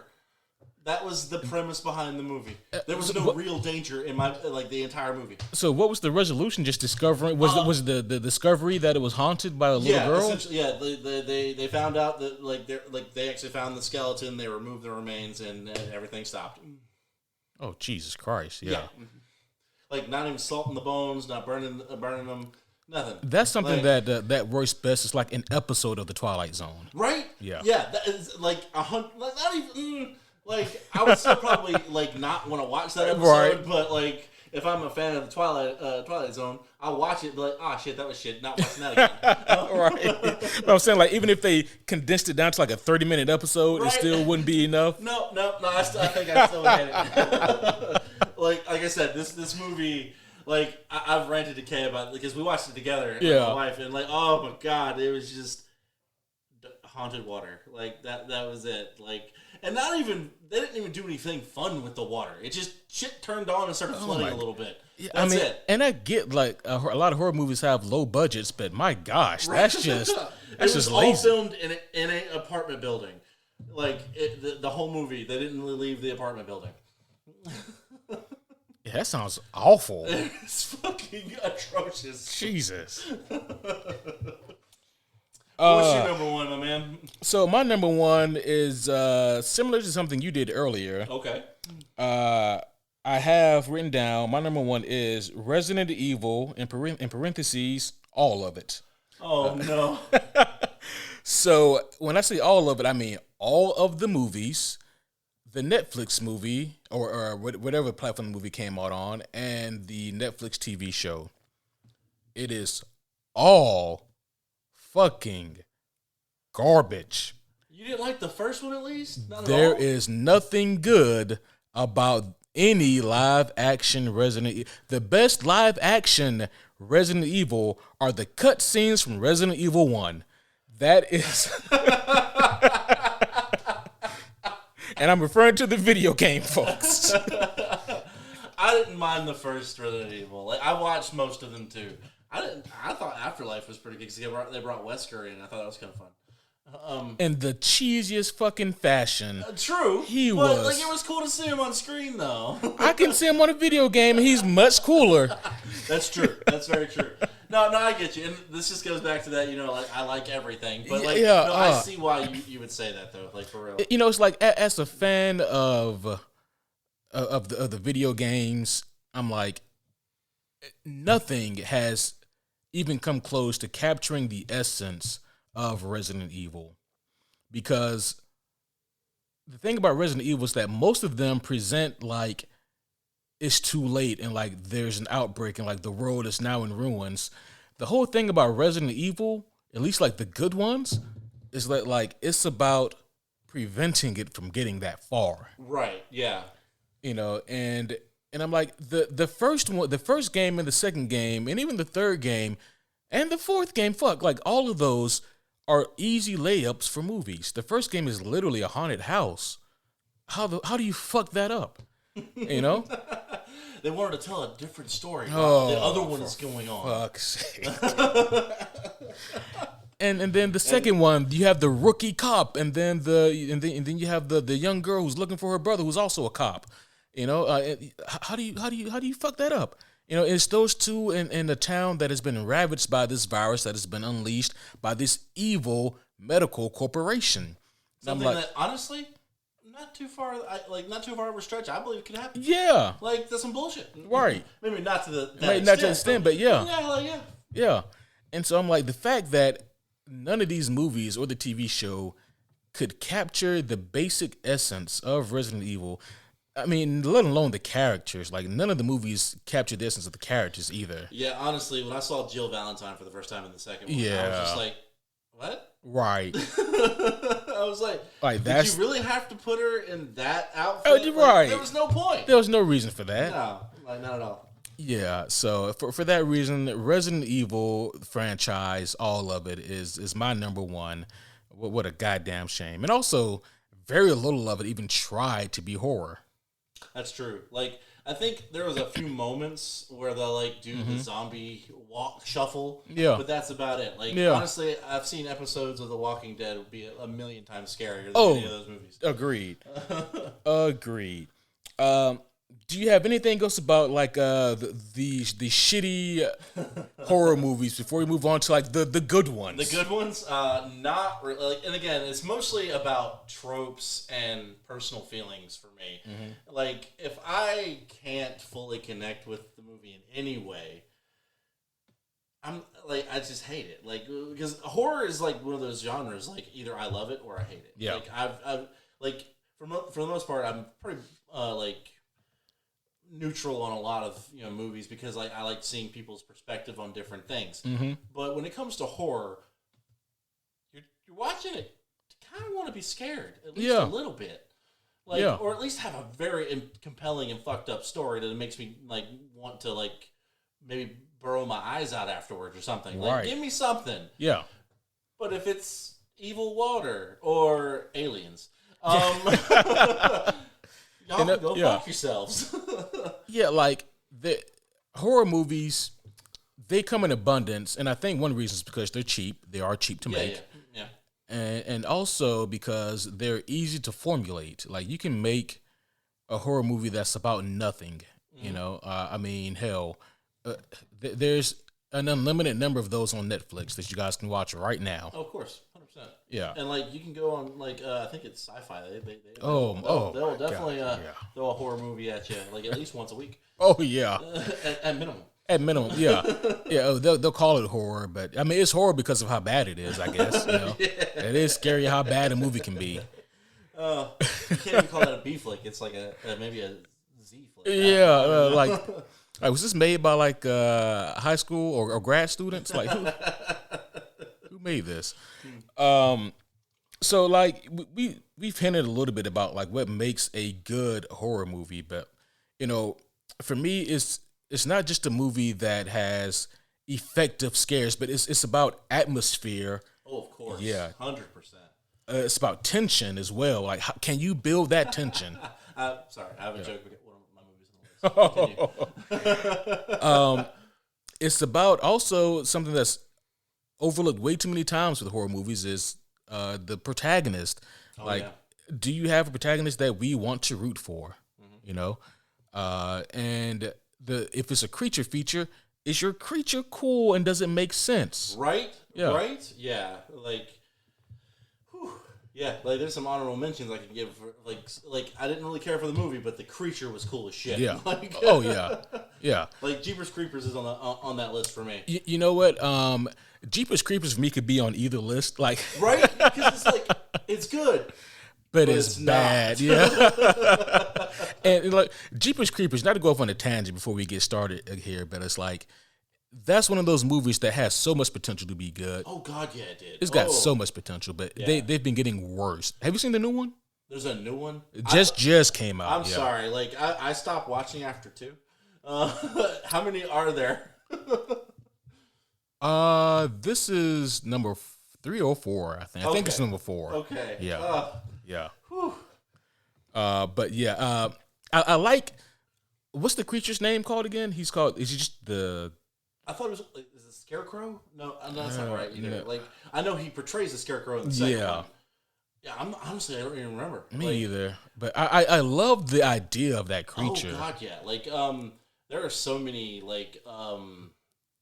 lore stories about creatures like this, where they have a cycle of when they come to life to kill, to feed, and stuff like that. And it's that concept doesn't really get old because it's very mysterious. Especially when you don't know what the fucker looks like most of the time. Yeah, and similar to what they did with the new Predator movie, Prey, they could do the same thing with the Creeper. All you have to do, they can just put him in different time. He doesn't have to be modern day all the time. Right? Doesn't make sense for one thing. It's every 23 springs, right? Yeah, something like that. Yeah. So I'm you can go back to the 1800s. You can go to the early 1900s. I would watch the shit out of an 1800s movie. Yes. Yeah. That would be, especially an era before electricity or modern conveniences. Oh, yeah. That would actually make it scarier. It would. Yeah. It's a great story. Oh, yeah. You know what? We should write this down. We should. But it's a shame that the first one was the best one, but there's never. I thought the second one was better.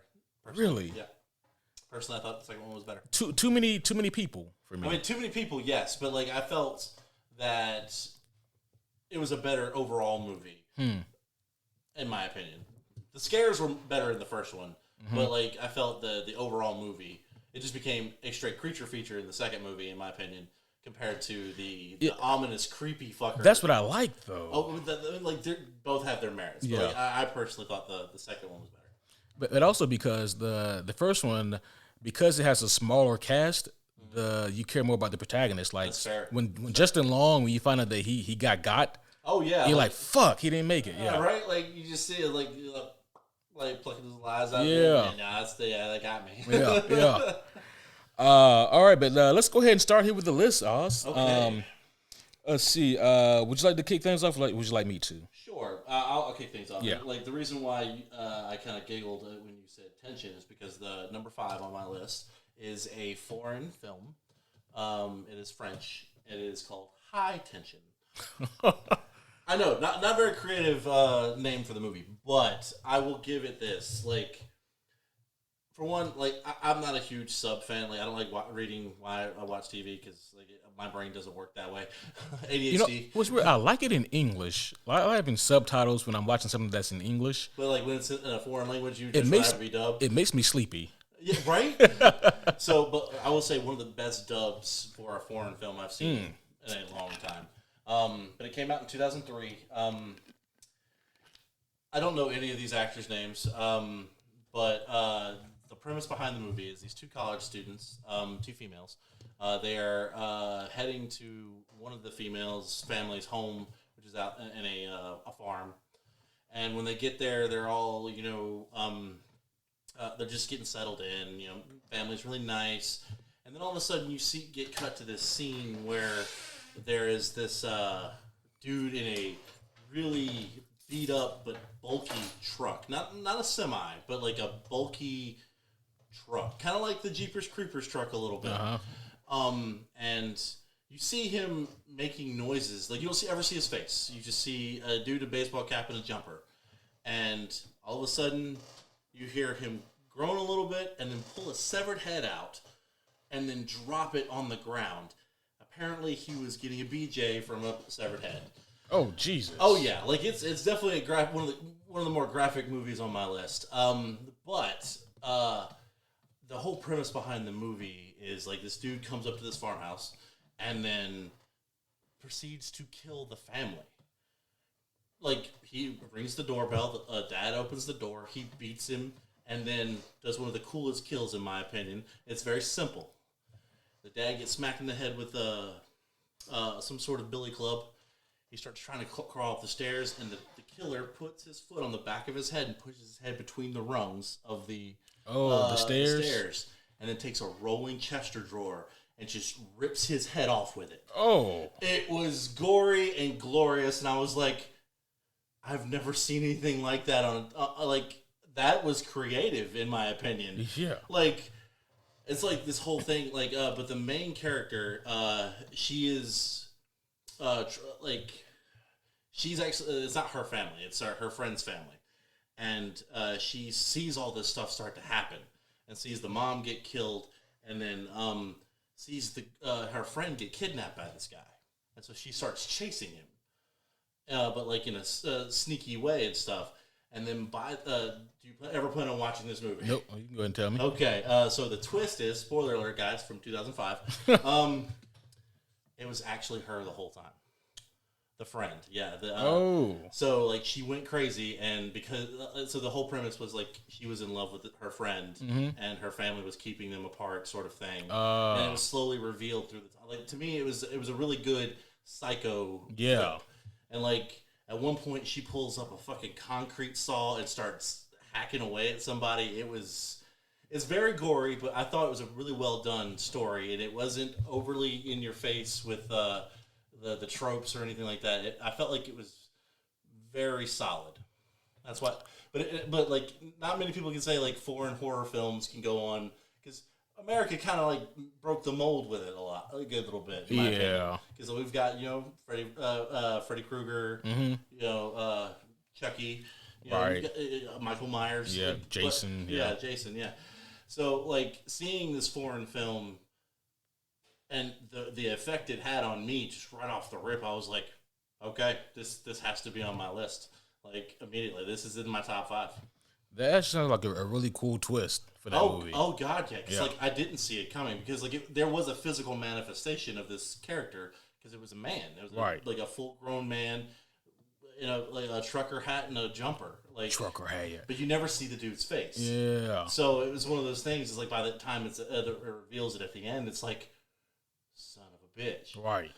because like the friend gets kidnapped, and you're always seeing it from the perspective of the main character, and so like she keeps seeing her get like put into the back of a car or something like that, and then when she finally meets up to her at the end, like her friend is freaking out because she sees her. Yeah. Because this whole time she has been seeing her friend do all these horrible things. Right. And yeah, it was so good.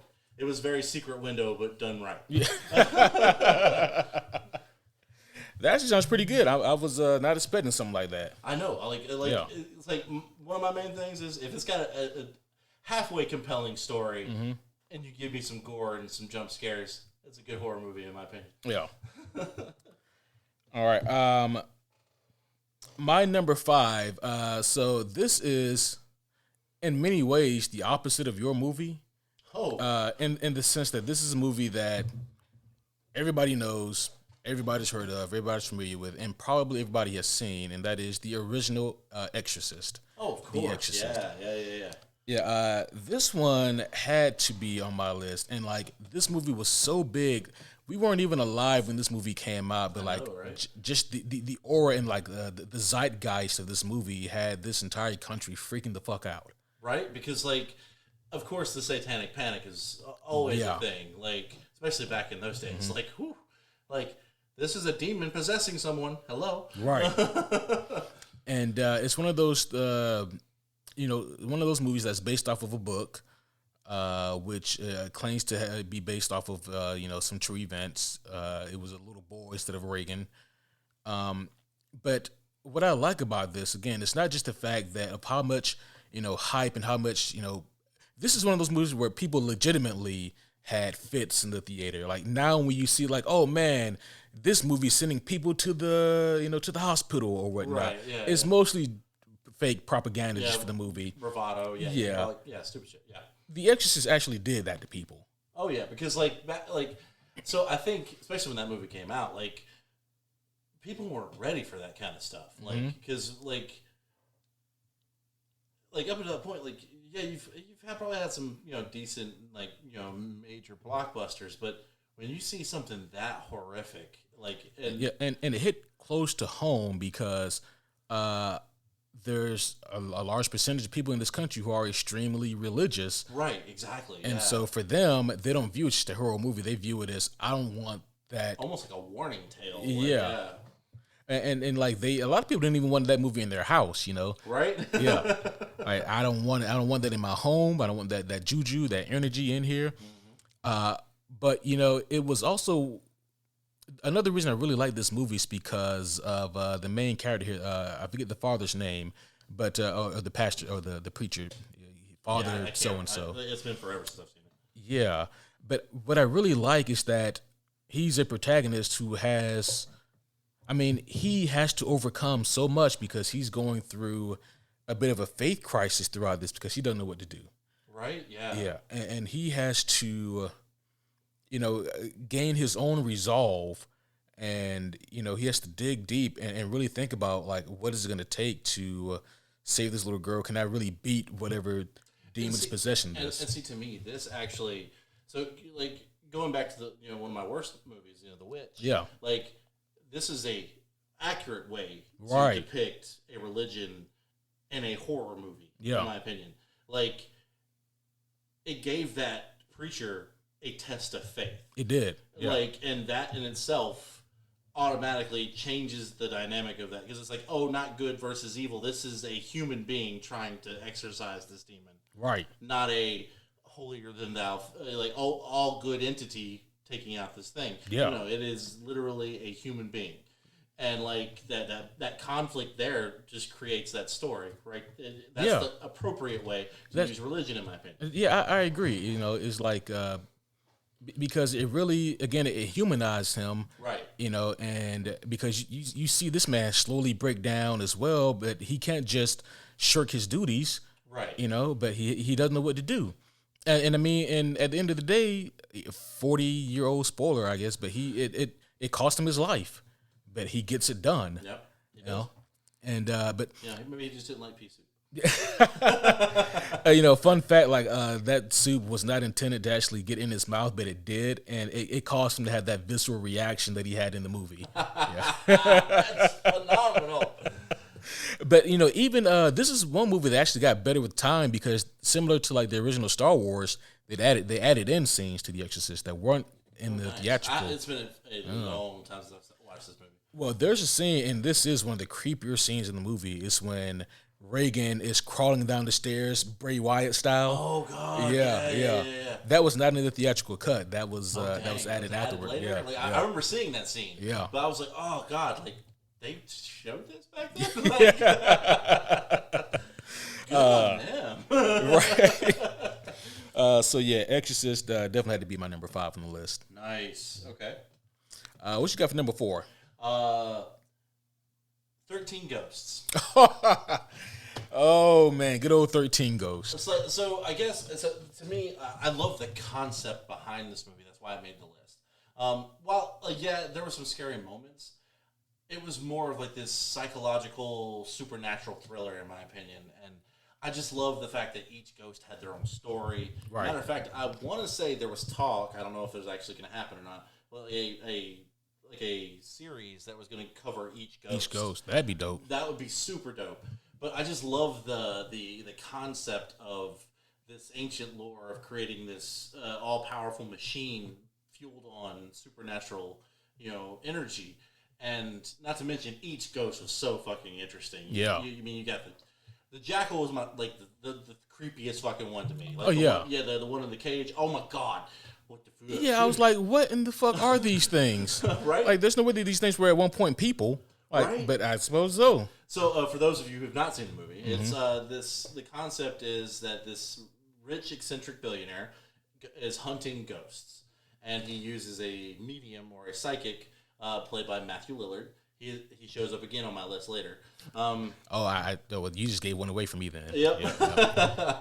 But Matthew Lillard, he plays this psychic who he feels ghosts very strongly, and he used this guy to track them down. And at the very opening scene, you see them in this junkyard, and they meet the ghost called the Juggernaut, and it's this I can't remember exactly his story either, but it's this really tall lurch looking guy with raggedy white hair, but I remember him breaking a dude in half with a car. Yeah. And he's just uber strong, throwing people into stuff, and they actually show him get captured in this glass case that has these ancient archaic ruins all over it. And then come to find out the billionaire died. Oh no. But the whole premise behind it afterwards is that his family inherits the house that he built, this billionaire's house, and come to find out he put all the glass cases in the basement with all the ghosts, all 12 ghosts that he put in there. And the house comes to life. But yeah, that's some crazy shit. Yeah, that was what a smart plan of yours. Yeah. All right, so it was the 90s. Actually, no, I'm sorry. Take that back. 2001. Oh, okay. 2001. Still close enough. But no, not the smartest design, but also is built off of the concept that the house is actually the machine that he's building. And the movie in concept really does sound like a comic book. It really does. Yeah. And I loved the overall feel of it. And the house is completely made out of glass with all these fucking crazy ass runes. And they actually had ectoplasmic glasses, right? So they could see the them, ghosts, right? Which made it so much scarier. Because fuck that shit, right? Especially if you were to lose your glasses, you're like, oh fuck. Especially if one's right in front of you and then they fall off for whatever reason. oh shit. Yeah, yeah. Man. Yeah, that movie really creeped me out when I was a kid. Oh, it was so creepy. Yeah, and man, we talked earlier about good protagonists. It really sucked when Matthew Lillard died. Oh God, yeah. Matthew Lillard was such a great character, but he actually dies sacrificing himself for the main character, but played by Tony Shalhoub. Right. But he dies protecting him, and it was oh God, it's such a good moment. And I will say another creative death in that was the lawyer at the beginning when they first get the house. He's the one who actually technically opens the cages. He goes downstairs to get the money that was promised to him, and he accidentally sets the briefcase down on a lever, and it opens everything up. But what the kill was, he's being chased by the I believe her name is the Tattered Princess, the chick who committed suicide in the bathtub. Right, and she is actually like chasing this guy, like, but slowly, and he backs up a little bit, and all of a sudden a wall shifts and it like slices his ass in half. Right. Like the front half of him slides down and you see the innards. Yeah. And I'm like, oh god, that was so good. God, that was so gory. It really was. Yeah. It really was. I forgot about that. Oh yeah, that's good. I had not thought about that movie in a long time. I actually watched it earlier this year. Oh. Yeah, because like, and again, I have a horrible habit of watching things over and over again. Like comfort movies. Yeah, if that's your comfort, then. All right. So what's your number 4, my man? My number 4 is a movie I actually alluded to earlier. Halloween, 1978. There you go. The original. First of all, it has a score so good I need a button just for it. It does. Like, yeah. honestly, you hear that, and that's the thing. Like with like the classic horror movies, even with Friday the 13th not being the greatest of franchises, you definitely know those sounds. Yeah. Like you like the Halloween track. You've got the Right for Jason. Like, yeah. Like you don't have that in today's society anymore. Not really. No, you don't. Like you have that with the Avengers, but like you don't. Right, but like with horror. But you yeah. also don't really have horror franchises anymore, do you? No, well, they try, and they just that. I feel like that was going to be more of like an action thing with horror creatures in it, right? More so, yeah, yeah. Referring to the Universal Dark Universe they wanted to do, yeah. We don't need to talk about that. We're talking about Halloween right now. So the original 1978 John Carpenter classic. This was phenomenal, in my opinion. One of my favorite horror movies of all time. Obviously, it's this high on my favorite list. But with the reasons why I like this movie so much is just because the mystery surrounding the entity known as Michael Myers. There's not one, but there's actually two protagonists for this movie. There's obviously Laurie Strode, played by Jamie Lee Curtis, and then there's also Dr. Loomis, the psychiatrist who tried to treat Michael when he was young and said, no, that kid's just fucking evil. I don't know what it is about him. He's evil incarnate. He's not. He may not even be fucking. He may be something more than human, less than man. He is just evil. But what I also love is that like Michael Myers is kind of like he's referred to by different names. He's called the Boogeyman. He's also called the Shape is also what he's referred to. Shape. Yeah, that is ominous as fuck. It is. Yeah. But he is just he's one of the OG stalkers, right? Who does kings of slash. Oh man. yeah, he doesn't speak. And it's like, how do you stop this guy? And also like so many things now that are tropes used to be cool, and they used to be cool because of guys like him. Yeah, definitely. Like there's one moment where towards the end of the movie where he's fighting Laurie and she's able to fight him off, and he falls out of a window, and she goes to check and see to see if he's dead, and he's not even fucking there. Right? That's what. Ooh, like Stranger Things season 4 did that shit to me. Yeah. And I was like, "You sons of bitches!" He's still alive. God, right? Yeah. Yep. Oh. What's the something that people don't know is that the original Halloween movie was actually based on a novel. I did not know that. Yeah. But it gets more hilarious when you think about it. In the first Halloween movie, technically Michael Myers is like driving a car for part of, and you're like, this crazy ass motherfucker is like, he's out here just cruising, like looking at young women to kill and shit. But no, I dig this movie for so many reasons. It has two very strong protagonists and also a very ominous and mysterious antagonist. And and also the thing that people don't know is that he doesn't have that high of a kill count in the first one. So really? It's not about the number of kills. It's about the quality of those kills and the impact. Yeah. Yes. I mean, you can be threatening as fuck and not have to kill 1 million people, but the style in which he does it and the tension that they are able to build with like turning the lights out and with the music and just with the overall atmosphere, they build that tension so well. I mean, yeah, I thoroughly enjoy It's this. that anticipation that really fucks Right. you up, man. It's Yeah. Like, oh, okay. Yeah. So yes, Halloween, 1978, the original, definitely my number 4. Nice, nice. What you got for number 3?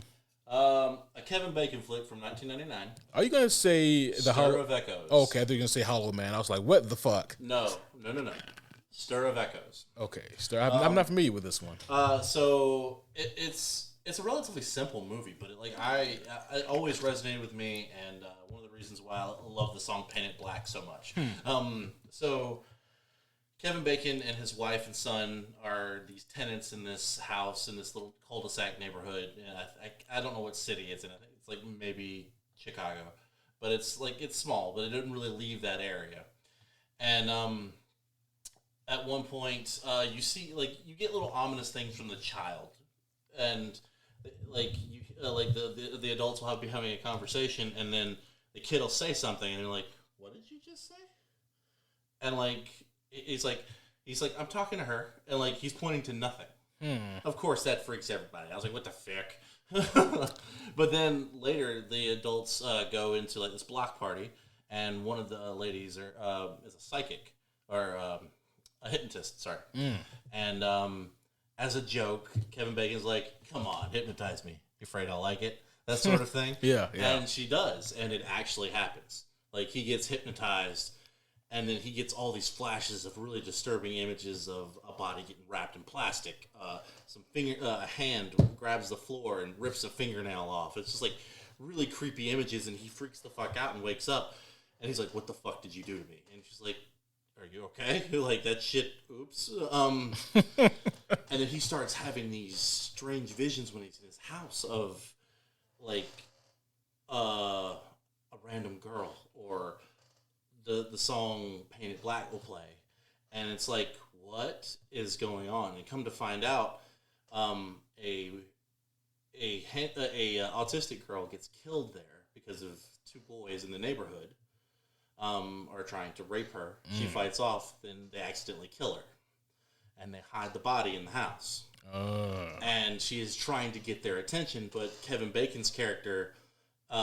Now his mind is open. He can see and hear parts of what she's wanting, and the ghost is getting pissed because he's not helping in the right way. And it's such a good movie. Oh shit. Oh god, the storyline behind it's not a overly jump scare. Well, they have a good bit of jump scares, but it's more of that psychological oh shit, this could have really kind of happened.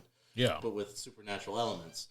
And the little boy is getting tormented by the ghost because he's not helping. He's just hanging out with the girl because he's a child. It's so good. I definitely recommend it if you get a chance to sit down and watch it. It's Stir of Echoes. Stir of Echoes. I don't even know if it went to theaters. I actually found it at Video Warehouse when I was working, and I was like, I like Kevin Bacon. Why not? When you said Kevin Bacon in '99, I thought for sure you were gonna say Hollow Man. Hollow Man, yeah.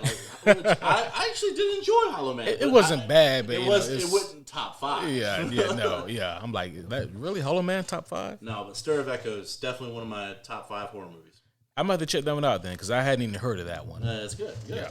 See, I'm bringing new stuff to the table. That you are. Well, maybe this next one is one that you have not seen. I don't know. Okay. I will say this. I feel that all of my top 5, if you haven't seen, you definitely should see. These are all well-known movies, by the way, guys, that I have here. My last 2 are pretty well known. My number 3 is one of my personal favorites, a movie that traumatized me as a kid. Ooh. And that I became a little obsessed with as an adult. Really love the concept and the premise because it's so deep.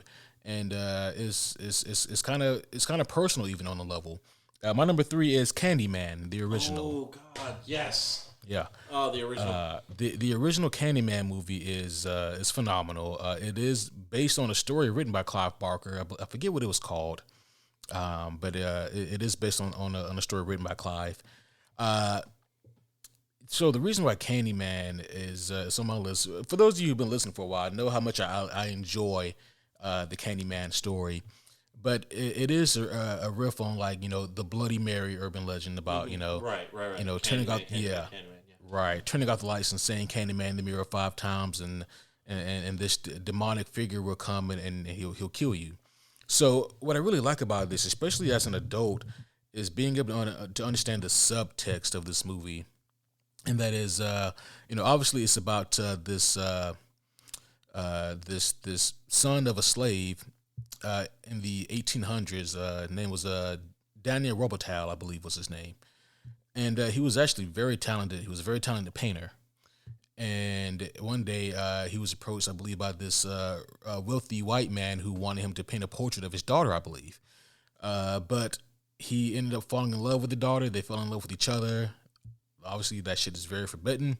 Oh, man. And so they ended up hunting him down and killing him. And they tortured him before he died. And the trauma of that lived on. And so we fast forward to this neighborhood called Cabrini Green, which was a real neighborhood. It's either in Chicago or Detroit. I think Chicago. It was a real neighborhood, and they just recently demolished it within the past couple of years. But it was a real, a real place where people lived, a real apartment complex. But this place was neglected by like the city. It was the ghetto. Yeah. And the city didn't even really care to take care of it that much because only black people lived there. And what I really like about the subtext of this movie is about how urban legends can often give strength to power. So in other words, like just is it the belief in Candyman that's dangerous, or is there actually a Candyman? So like just the idea that like downtrodden people oftentimes will look to myths or urban legends or whatever they will for understanding as to like why the situation is this way. But with the Candyman, it just adds an added layer to it, because now you have this killer or this demonic entity now who is basically trauma personified. Mm-hmm. And where the movie really gets deep for me is the protagonist. Oh my gosh, I can't believe I forgot the character's name. Helen. Yeah, her name is Helen. She is this white woman who is I think she's doing a grad paper on the legend of Candyman, and without trying to, she doesn't do this on purpose. And by the way, as a black man, I can say this, I see this shit happen a lot. She, incidentally, she's kind of looking down on the black people who she's interviewing about the legend of the Candyman, because for them, this is something that is real. For her, she's like, this is just a legend that she's trying to track down. Exactly. I've definitely seen it too. And to make it even worse, it's also one of those things where it's like she's going to discover this urban legend and present it to the world, where it's like they're like, this is already a thing that exists that we've known about for years. I mean, what do you mean? Yeah, it was just like watching the Watchmen TV series. Very much like that. Matter of fact, that was the first time I'd ever heard of Black Wall Street. Right, and I was very upset. I was like, "Are you kidding me? Why did it take a fictional TV show to tell me about something that really happened?" Yeah, I was like, "No, that is not cool." yeah, some shit that you just never heard about, glossed over. Yeah, fucked up. I think even Tom Hanks was like he got asked about it once, and he was like, why am I just now hearing about that? Right. How, that is ridiculous. Yeah. Definitely go look at that interview that he, when he gets told about some of the incidents that happen. Why is it taking me until I'm an old man to hear about these stories? This should have been taught in history class. Why is this not? Yeah. And it's a very similar situation here. But what I like about Candyman is that, and where I wish they lean more into, is that they had the opportunity to present this movie as something that may not even be technically real. Like, for example, at the end of the day, Helen, she's being tormented by the Candyman. He is hunting her, stalking her. He's like Dracula in a sense, because he's a romantic. he's terrifying, and he wants Helen to be mine. He even says that Helen, like, you will be mine, like you're mine, because she looks so much like his original love, and he's psychologically breaking her. And the movie can be viewed in two senses. This demonic entity is real, and he is killing people, and Helen is taking the fall for this shit, or this urban legend and being in this community, seeing something that she's never experienced before, this level of poverty has mentally broken her, and she's doing it. Because the third act of this movie, Candyman takes this small baby, and because he wants to basically pass on this kind of trauma to another carrier. He takes this small baby, and Helen, she heroically goes into like this burning building, or she goes into this building that's not burning yet, to go get this child. But word is spread around the neighborhood that Helen has kidnapped this child and taken it into this building and has killed the child. And so the people, they know that the cops aren't going to help. They're going straight up like Frankenstein style. Exactly. And they set fire to the building. And Helen, and one of the most disturbing scenes in movie history, Tony Todd, that who plays Candyman, literally has a mouthful of bees, and he kisses Helen, just to seal their fate as this building is burning around them. But she is able to get the child and escape, and leave the Candyman to burn in this building. She's screaming out, "No, you can't leave me." And so she's able to escape it. When she escapes, you see that she's not fine at all. She's been burned to fucking crisp. Like, her hair is gone, her skin is flayed, but she's got the baby swaddled safely, and they're able to take the child back. And I really love that ending there, because it's like, you don't know what really happened. Right. Like, did you go face the Candyman and save this child, or were the townspeople right and you kidnapped this child, and when the building set fire, you tried to get out? And that was never answered, correct? Never really answered, no. And at the end of the movie, by the way, a subplot in is that you find out that her husband or her boyfriend or whatever has been cheating on her. That's one of the side plots. One of the things that could have also mentally broken Helen. Right, yeah. But at the end of the movie, he's very distraught because she's dead. And I wish they didn't put this in the movie. But as he's in the bathroom lamenting the loss of his girlfriend or whatever, he says Helen 5 times in the mirror, and then she appears in her burned, disfigured state, and she kills him at the very end of the movie, kind of saying that this is a curse that, yeah. So what I like about this is that, like, they're like, I'm a firm believer in something along those lines, is that there's a power in belief. Like 100%. Like, and if enough people believe in a story, this story is real, right? And like, it may not have a physical manifestation; it might just be all psychological, but it's still at the same time, in its existence, real, right? And like, that just plays off of it very well. Oh yeah, like, and that's the key with urban legends anyway. It's like, see, I used to be a big Supernatural fan, the TV show, yeah. And they actually cover one of those, and it's like, it's the first time you meet the Ghost Facers. That's right. Yes, I remember that. Yes. And like, they're at this house, and like, they have created this website of a creature that lives in this house, and it is this ghost, but it's all about the belief in the ghost, right? And it brings it to life. Yeah, it brings it to life. I remember that episode. Yeah, So, like, to me, like, that kind of stuff is, I'm a firm believer in that kind of stuff in real life. So, have you heard? You probably have heard this about the conspiracy theory, like, around that. Like, apparently, there's a conspiracy theory that says that, like, these group of scientists did actually do like some kind of think tank experiment where they were able to manifest something simply with the power of believing that said thing existed. See, the key is getting everyone to actually believe it. Well, it wasn't the scientists themselves; it was them. Oh, they got people to. Okay, got you. Yeah. I mean, clearly, like, again, it's just one of those iceberg conspiracy theories. Right. Yeah. But I've definitely heard of studies like that. But like, yeah. Yeah. But no, just to go off of that. Yeah, Yeah, firmly believe in like the power of belief. I believe in the power of belief. Yeah, Right. Yeah. I Like, mean, like I think that's.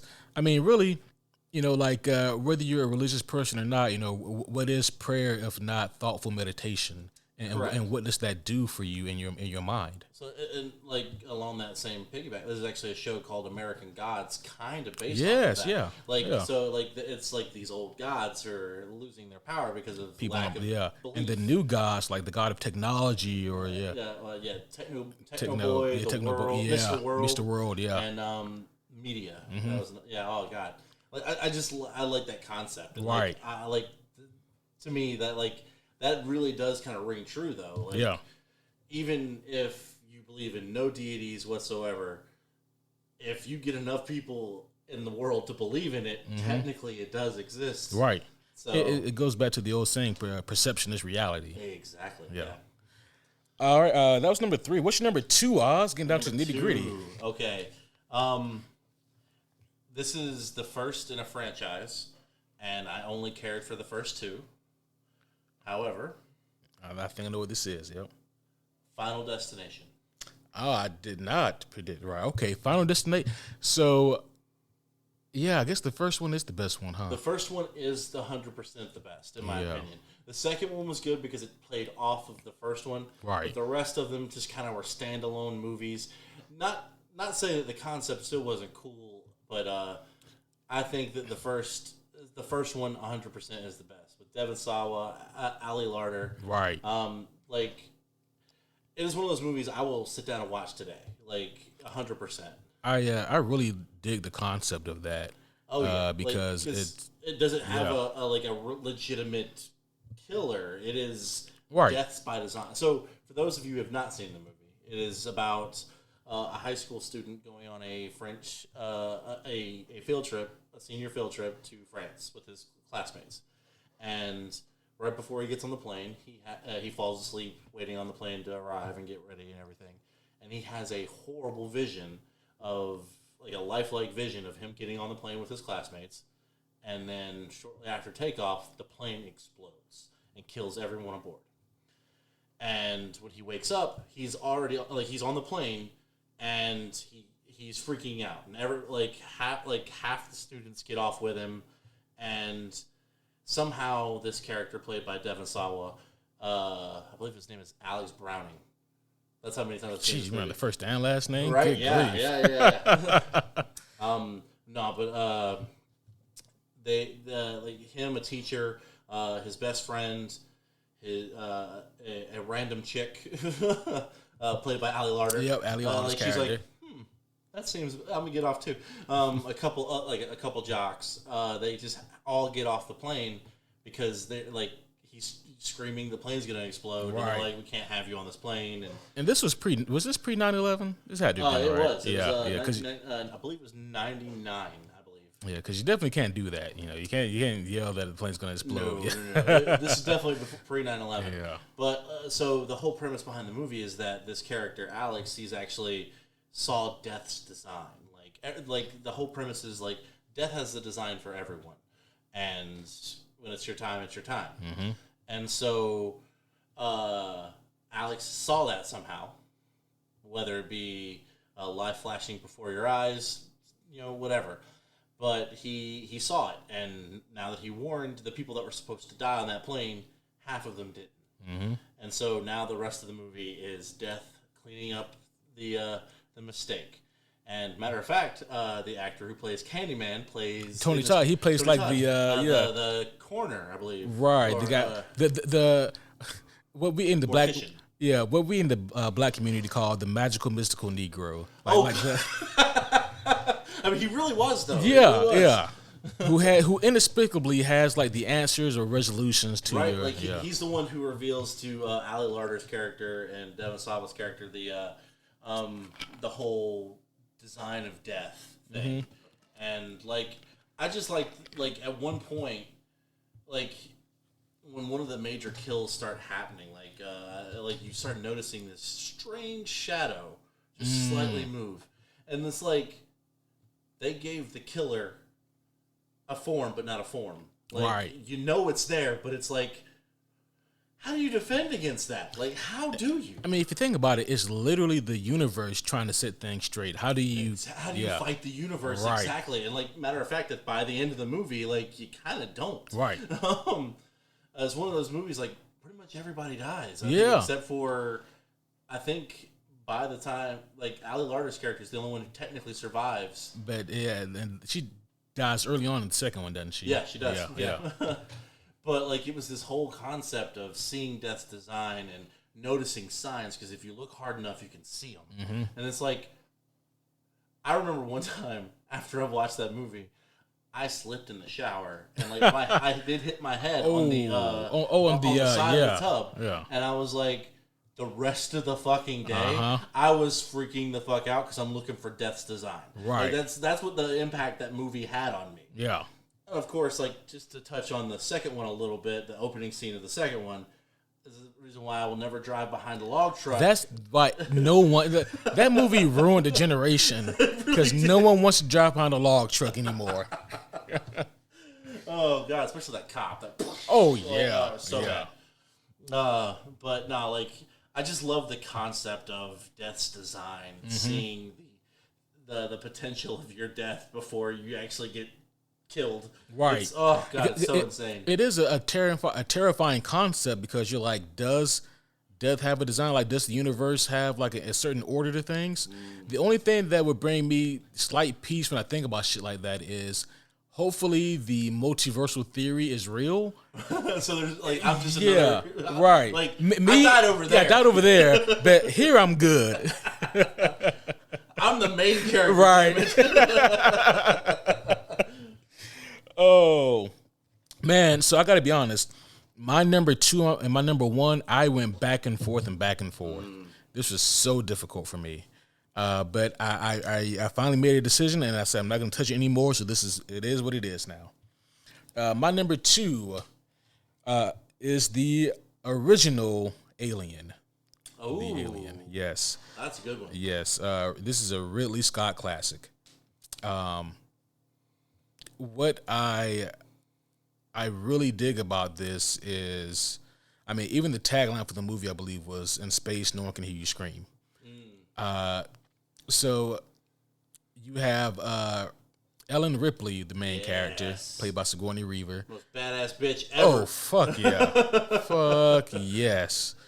I mean, from the get-go, you know, she's like, are you sure we should do this? Like, and everyone's like, yeah, we're fine. We can, yeah. But, like, the whole idea of picking up something like an alien life form that, you know, for the most part, because this was like 79, I believe, when this movie came out. And honestly, this is one of, like, back then it was kind of an original concept. Oh, like, yeah. Because, like, now I've seen plenty of movies who's tried to do something similar. Or good, but Yeah. nowhere near as good as the Right. OG Alien. Yeah. And, you know, this is the movie that kind of kicked off that kind of, Right. That trope. yeah. And like what really made this so cool was the fact that this is a movie that takes place in the future, and they're on like this futuristic spaceship, and there's this fucking creature now that's on board. You're in space. Where the fuck are you gonna go? Exactly. You have Yeah. nowhere to run. And this thing is a fucking And before they thought of escape pods. right. and this thing is, you know, is ready to fucking like murder and kill all of you. And like, one of my favorite scenes in like movie history comes from this movie, because what it does is it has your entire cast like kind of just at ease. You know, they're all just having a good time. You know, around like the dinner table or around like a table, just, you know, talking, having a blast of it all. Just, you know, talking about the shit that's been going on or whatever. And because it's not dimly lit, you know, it's well lit, and everybody's together, and everybody seems fine. It puts you as the viewer at ease. And then one of the characters just kind of keels over. What in the fuck? Oh shit. Okay, well, we should check on him. And then chest burster. Oh god. Oh, those like I think I hate them more than the actual Xenomorph. The actual xenomorphs. Oh. And they're like, what in the ever-loving fuck? And so they lure you as the viewer into a sense of security because they are in a sense of security. And then you're like, oh no, we are not secure right now. No, we're not secure Not at all. Yes. And then, like, when you finally see the design for the alien, I think this is one of the reasons why I love older horror movies more so than the newer ones, is just because For one, practical effects. the practical effects, I was going to say, yeah. It's the practical effects. Like, they went out and found a 7-foot tall man and put him in, like, this creepy-ass xenomorph outfit and had him creep around and only stand upright a few times so you can see how big this thing is. Right? And, like, I remember as a kid, like, I had a lot of the action figures. Oh, yeah. Like, I had the bull alien. I think I had a queen. Oh. I had, of course, the scorpion, the one that everybody knows. Right, yeah. And, I had all of those. And I just remember, like, killing shit with it. I was like, ah! Right. And, like, I love the mouth protrusion. Oh, yeah. Like, I think the queen, you can squeeze the back of her head. And then she would, shoot yes. out. I was like, oh, so good. This movie, like, it's so iconic that, like, the ending of this movie, they improvised it and used it in Avengers: Infinity War. Like, the way. I can see it. Like, and I believe it was Peter Parker's idea. You know, the way they, you know, he saw that movie. The way they killed the character Ebony Maw. Like, how you see his body like in space frozen and like, it's a straight up alien shot. It was great shit, man. But yeah, I just love the concept of there's nowhere you can go in space. No one can hear you scream in space.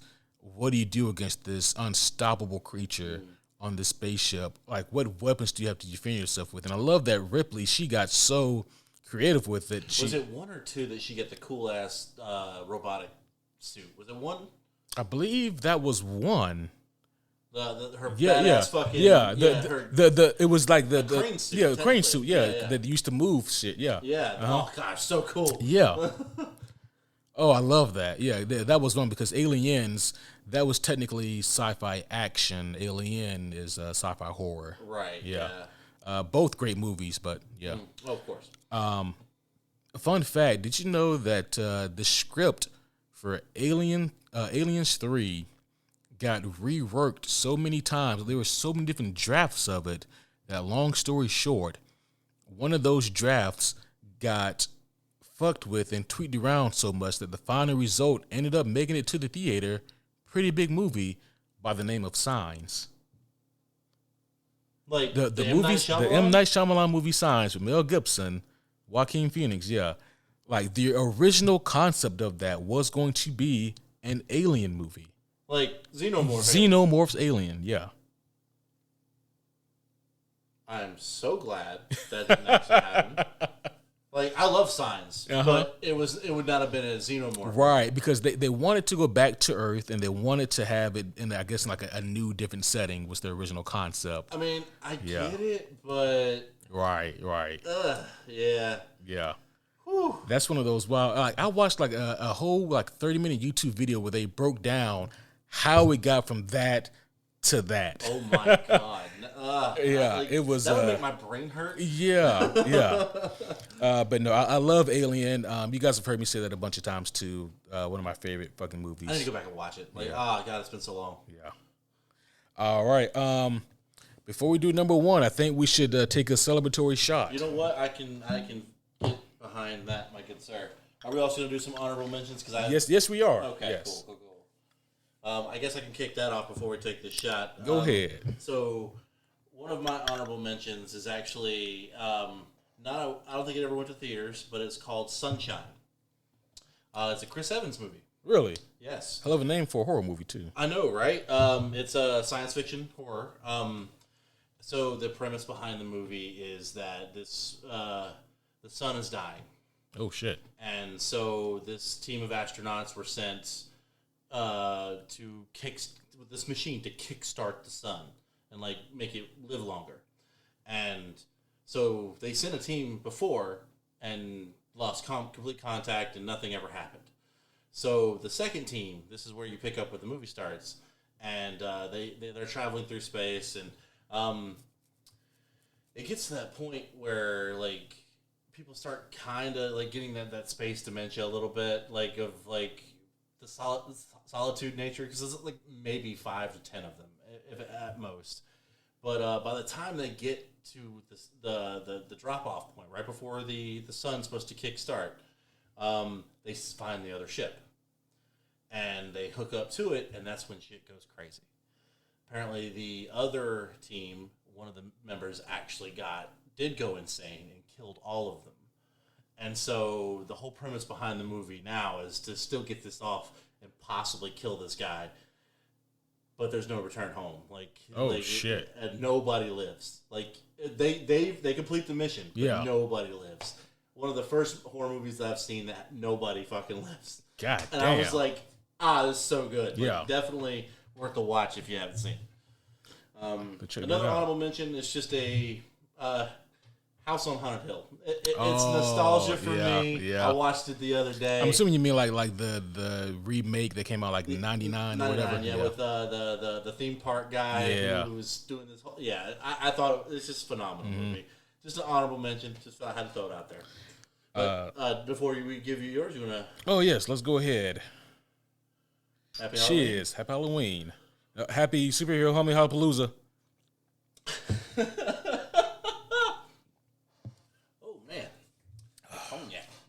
Oh, yeah. A little bit of that Douce, folks. Good old cognac. I also have a few honorable mentions as well. Nice.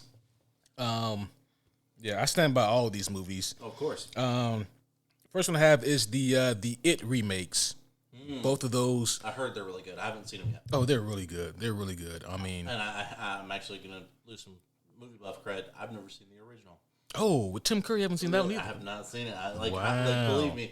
Like, with horror movies, it was, like, so weird. Like, growing up, I didn't really watch any because Child's Play fucked me up. Because I had a My Buddy. Do y'all remember those? Yeah.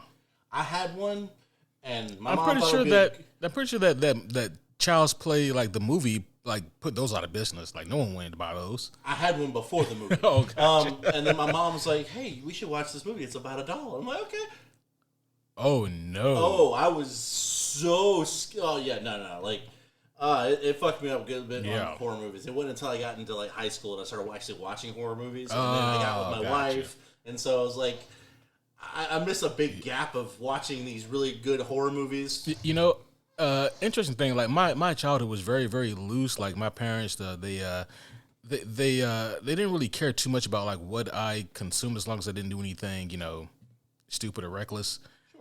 So they gave me a fair bit of freedom, but like even as a small child, I watched a lot of shit that maybe small children shouldn't watch. But like it came out for the better, you know.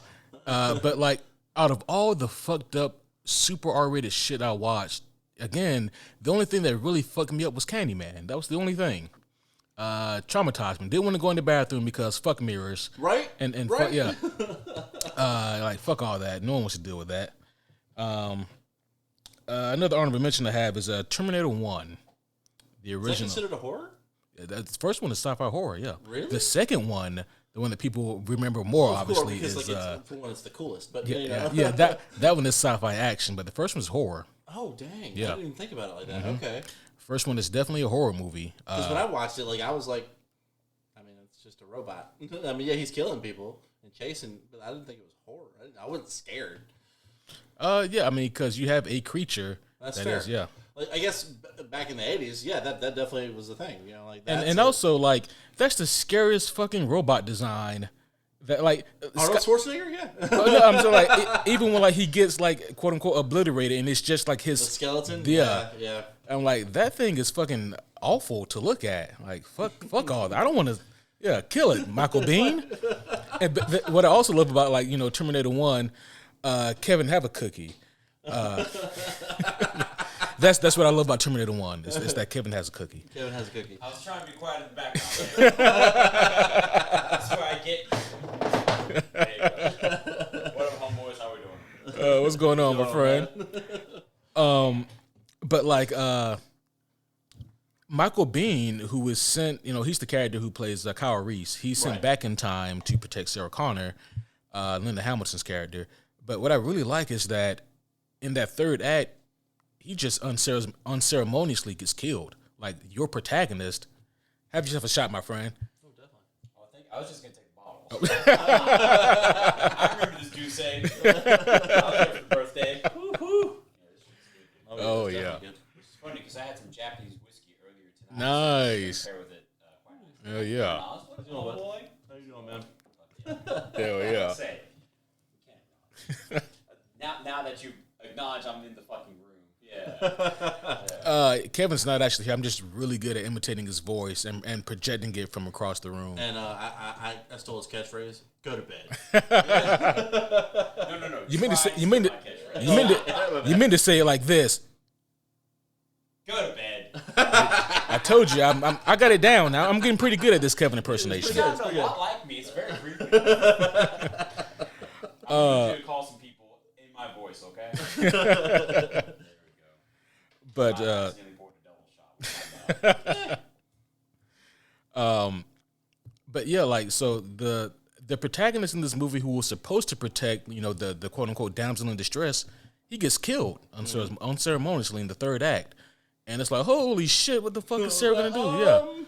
Yeah. But like her character development, and by the way, we've had strong female characters. I just mentioned Ellen Ripley. Right, Ripley. Like, hands down, one of the strongest women characters ever. Yeah, and another one is definitely Sarah Connor. And then earlier I mentioned Laurie Strode from Halloween.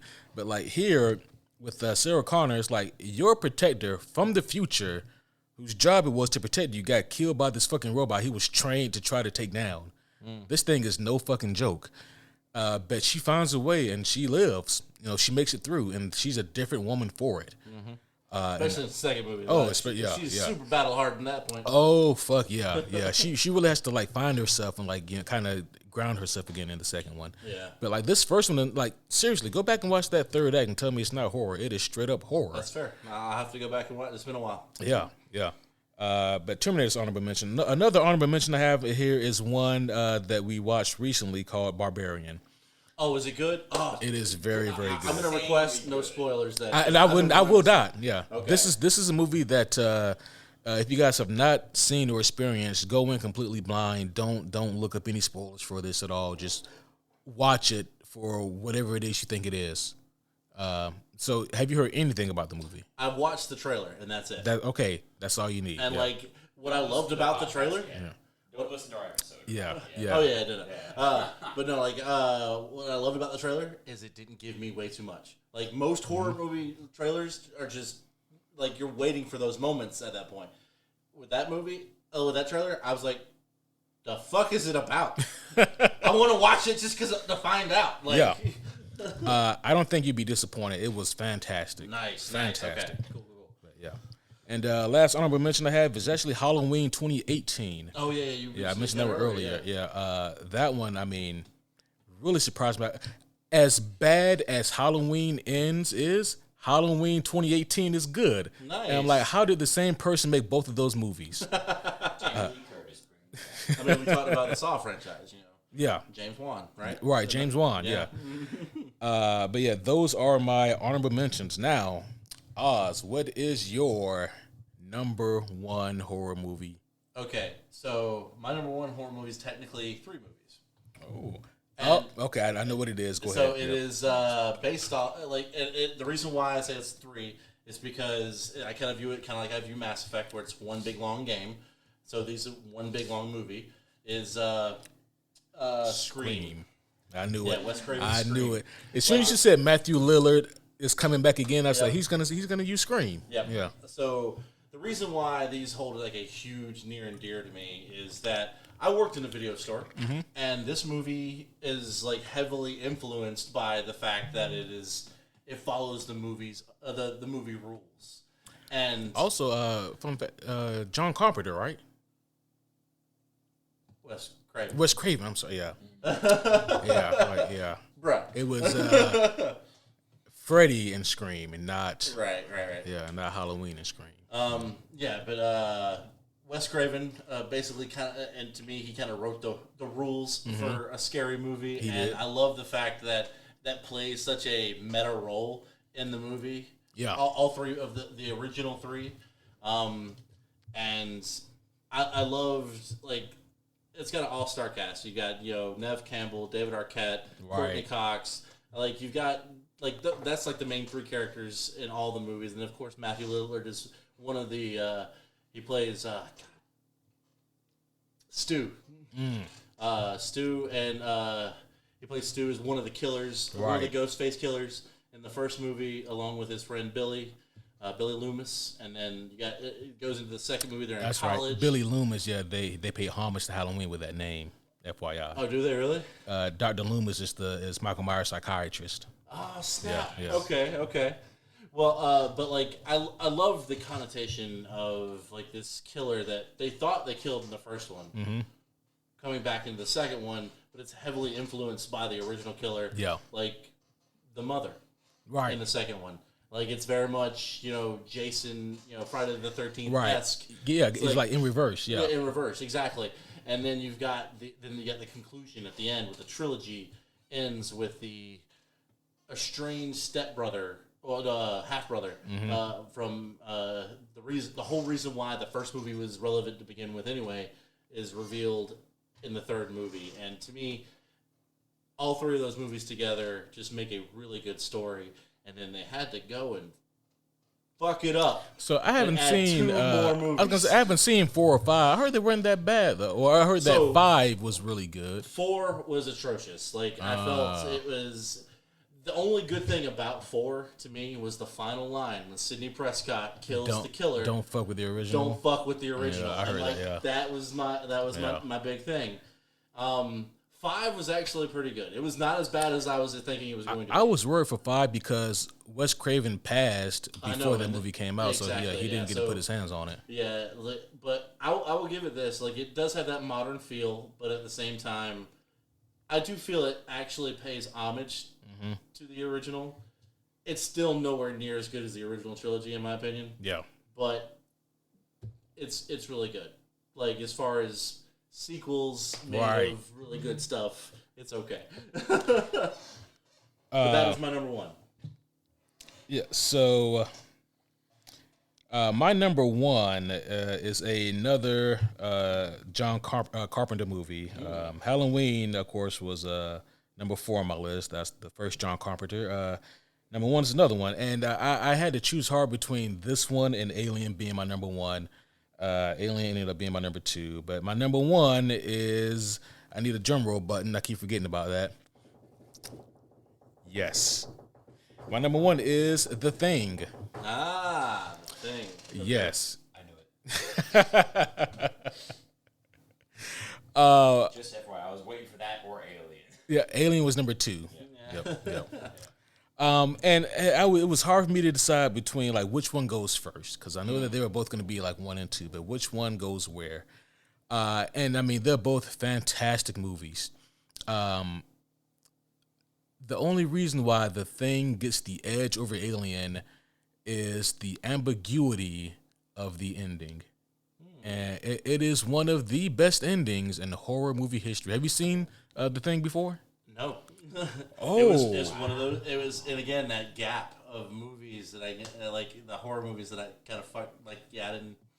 Highly, I mean, cannot recommend right? it enough. Like the majority of your movies you hadn't seen, and the majority of my movies you hadn't seen. So, right. So just a quick premise here. This movie is all about like a group of researchers out in, I forget where they are, some isolated snowy place. Right. Yeah. I do know a little bit, because this is based off of a Stephen King novel, correct? No, this is actually a remake. This was I was referring to earlier. The Thing by John Carpenter is actually a remake of a movie called The Thing from Another Planet. Oh, okay. Yeah.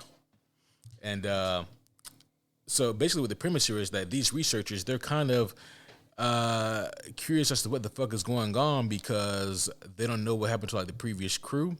But they're there to do a job, so they go about doing it. They end up rescuing this dog that is running like out in the wilderness. And they're like, why in the world is this dog running? And there was somebody shooting at it. Oh well, no big worries. Long story short here, not giving too much away, the whole premise of this movie is that there is a monster of some sort, and this thing, for all they know, has no true form. It is a shapeshifter. And so the reason why this is I got it mixed up with a Stephen King novel is because this is very much like Dreamcatcher. Oh. Like this sounds very much like Dreamcatcher, but like there's definitely obvious changes. But yeah. Does Dreamcatcher have a movie? Yeah, Yeah. That's what I know it for. So Cool. Yeah. Okay. I didn't find out it was a novel until way later when my wife was Oh. like, "Hey, that was a book first." I was like, "Oh, It would be your wife who says that. Huh? It would be your wife who says that, actually. Yep. I believe her to be the type of person who actually reads the book before the movie comes out every Yep. time. every time." Which is a huge compliment. Yeah. So what ends up happening is that so by the way we get Kurt Russell. He's our main character here, Okay. our main lead, and he's phenomenal. And Keith Richards is the second lead here. He's also fantastic. He voices in Mass Effect. He's Commander Shepard's superior. What's his name? Captain Anderson. Yeah, Captain Anderson. Yeah, the same guy who voices him. Yeah. Love that This, actor. yeah. Love that actor. Oh yeah, he's phenomenal, and like this is one of his like early roles. But what I love about this movie is just the suspense because you don't fucking know if the creature is somebody in this room. Right? Yeah. Like, oh god, Yeah. that is like one of the scariest things. Right. Like in D&D, like I need to use more of them. So spoilers for you guys. But doppelgangers are Oh. god, I want to start using stuff like that because like that concept Yeah. of not knowing if the person you're talking to is actually the person you're talking Right. to or an alien-like creature. Mm-hmm. Oh god. I used doppelgangers in my campaign like a couple weeks, a couple months back ago now. Fucking awesome, dude. Yes, Great horror yes. flavor. Of course. One of my favorite scenes from the movie is when they get the whole crew together and they go, okay, we need to figure this shit out. So we're going to sit everybody down and we're going to tie everybody up. And so everybody's tied up except for, I believe, except for Kurt Russell and one other character. So Kurt Russell has he has a match because they realize that the creature apparently doesn't like fire. So he has a match and he goes, okay, I'm gonna go through with this lighter and I'm gonna see, how you guys react. All right, so here we go. And goes down from person to person. And like the fact that there's like no music at all in this scene. Like there's no it's just yeah, moments like that. in horror Yeah. movies. Oh, so good. and then you couple that with the fact that again, this is the 80s, all practical effects. Practical, yeah. And they get to the one guy who starts freaking the fuck out, and then he starts to half morph into this fucking creature. And here's the thing: they're all like the rest of the crew is tied up. Tied up. So Yeah. like they're Yeah, right for the picking. right. And they are freaking the fuck out right now. And Kurt Russell is freaking the fuck out. So actually, that scene actually reminded me of another honorable mention of mine, like The Faculty, Oh yeah, I remember that. because yeah. like that was a very similar scene. That was in The like Faculty. Invasion of the Body Snatchers type. Right, yeah. And like the whole scene where they're all in the garage. And it's Right. like, you have to snort this fucking coke. Tell if you're a fucking alien or not. We all know aliens don't like cocaine. They much prefer heroin. My favorite rendition of that scene, because so many people have played off that famous scene with Kurt Russell. Yeah. Of course. South Park did it with the Lice episode. Oh god. And you can see Cartman literally wearing the same jacket Kurt Russell wore. Like the same pilot jacket with the fur collar and everything. He's just kind of like, you're wrong. This will tell me which one of you has lice. And then of course, he's fucking staging it with Kenny. Like, Right. it's fucking great. But then the ending of this movie is also, I mean, the whole movie is phenomenal, but the ending really just solidifies it. Because the ending, it just comes down to Keith and Kurt. Those are the only two characters left.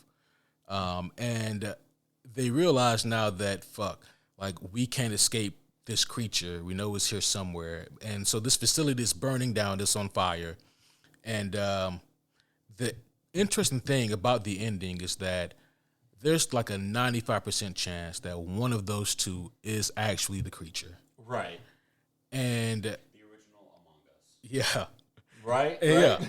And what's so interesting about the ending is that Kurt Russell, he does have like a flamethrower for certain parts of this movie. And at one point, people speculate that he has a flask. People speculate that he emptied out the flask to put more fuel in that for the flamethrower. I need to go back and watch the movie again to see if he actually does that or not.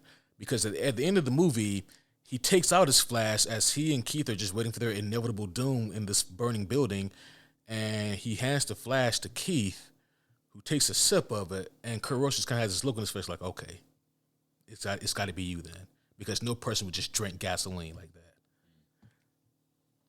Okay. Yeah. Okay. 80s movie oversight, I guess.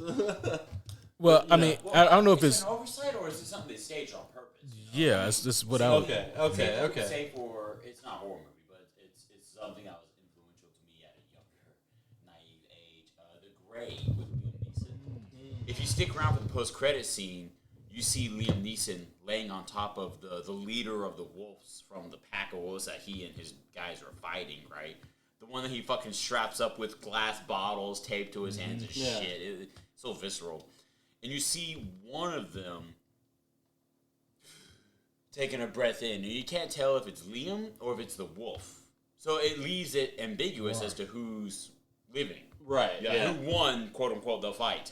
And so I feel like it's staged. It's clever like that. Sure. Okay. Okay. Now that I finished my accidental triple shot pour of Deuce. All right, my friend. Enjoy. Hell yeah. But no, Boys and girls. hell yeah. I just love that ending though, because it's like, even like 40 years later, it's still being debated. Like, who was the creature? And I just dig that. Like, and Kurt Russell has done interviews. So has Keith. Like they've both done interviews about it being pretty ambiguous and coy with it all. And I'm sorry, one more thought. Yep. You know both these assholes don't know who it was. Right. The script never said. It never says. Kurt Russell's like, I don't know. And it's like, no, literally, you don't fucking know. The script says you don't know. End credits, the end. Oh. Yeah. Keeps it from leaking. yeah. Just keeps it quiet. But I just love the idea of like one of them being the creature and knowing that like the creature can't survive fire, but neither can the human. Right. Yeah, I think Kevin might be a little bit maybe had a shot too many. I used whiskey first, and I shouldn't have. It was insanely good. It's actually like one of my new types of whiskey. One of my new favorite types of whiskey. But anyways, Yep. proceed. But yeah, so just the way that this movie ends, I mean, it's one of my favorite horror movie endings ever because this. And by the way, like the designs they do for the creature is just fantastic. Because like you never truly see its true form except in one scene, and even then you don't know if that's its true form. But it's just amorphic. This, right? Very what's the word? Not Lovecraftian. The name of that guy who's famous for like his designs. Cronenberg, very Cronenberg-esque. Yeah. But no, it is a fantastic movie. Highly recommend you watch that one. Oh, I definitely will. Yeah. But yeah, that is my number one. So again, Oz, just give us a repeat of your bottom five. All right. Oh crap! Did you delete them? I deleted them because I was marking them off. All right. So going by memory, Saw 3 through the end. Right. The Witch. Yep. The Village. The Forgotten. And Dark Water. That's right. My bottom five were The Wicker Man, Malignant, Jason X / Leprechaun Goes to the Hood. Back to the Hood. Back to the Hood, yeah. My number 2 was Halloween Ends. And my number 1 was Resident Evil, all of it. Do you still remember your top 5? Top 5. Good Lord. Number 5, High Tension. Yep. Then we went into 13 Ghosts. Number 3 was Stir of Echoes. Mm-hmm. Final Destination. and the Scream original trilogy. That's right. Very nice. Mine were number 5, The Exorcist. Number 4, Halloween 1978. Number 3, the original Candyman. Number 2, Alien. And number 1, The Thing. Yeah, I am very pleased with our list, and I'm also. Are you surprised that we didn't have anything in common at all? Actually, no. Yeah. Like, I think it's mostly based off of that little story I was telling you about, like how like, I kind of Child's Play fucked me up as a young child, so I stopped watching horror movies, and then I started back when I was a teenager, and then I also now have a wife who doesn't like horror movies. So I'm not surprised that I missed a large chunk of, especially the older stuff. But yeah, I mean, I think it was awesome that we actually had a very diverse group of movies. Right. Yeah. I agree. I agree with that because I mean, we probably have a lot of movies on here that a lot of the homies maybe haven't seen. And it would be amazing if some of our worst movies were some of their favorites. Yeah, like My Wife in the Village. Sorry, Kay, if you're listening. God damn. But yeah, this has been a fantastic episode. I've had a blast with this. Likewise, yeah, this has been great. Yes. You have any closing thoughts, man, about horror movies in general, or got anything? Don't make it aliens, guys. Please. Don't make it the twist be aliens. It's always aliens. Always. Well, Oz, you and I, before the podcast started, we talked about how you're starting your own podcast, and I, for one, cannot wait to hear that. Oh, yeah. Like, I'm still in the developments of it. It's going to be a D&D-based podcast, and I'm going to get the finalizations, and get some content out there. And you're definitely going to be on the show, of course. Oh, fuck yes. And I want to go ahead and plug it here now and first about Oz's podcast. And you don't have a name solidified yet, do you? Not yet, but it will be hosted by the Bearded D20. That is what I do know. Excellent. It will be hosted by the Bearded D20, Oz's code name / super secret spy name as well. But yeah, as soon as that gets up and going, you guys will be hearing a lot more plugs from that here. I cannot wait to hear that podcast. Can't wait to be on that podcast. Oh, yeah, it's going to be great. Yes, we're looking forward to that. Homies, I hope you guys have had a wonderful, or hope you guys will have, or if you've already had Halloween, have had a wonderful Halloween. Yeah, I mean, 'tis the season for spooky shit. But this has been another amazing episode, guys. Thank you guys again for listening in. We're going to go ahead and wrap this thing up now. That is a very, very rare Halloween song. Let's go with something more appropriate. Yeah, that's kind of like one of my favorites. There we go. You gotta go with the original 1978 John Carpenter classic, man. He's the man. But yeah, this has been another special episode of the Superhero Homies Holiday Halloween Hallapalooza. I'm not calling it that. Until next time, my name is Superhero Homie Q. And I'm Superhero Homie Oz. Till next time.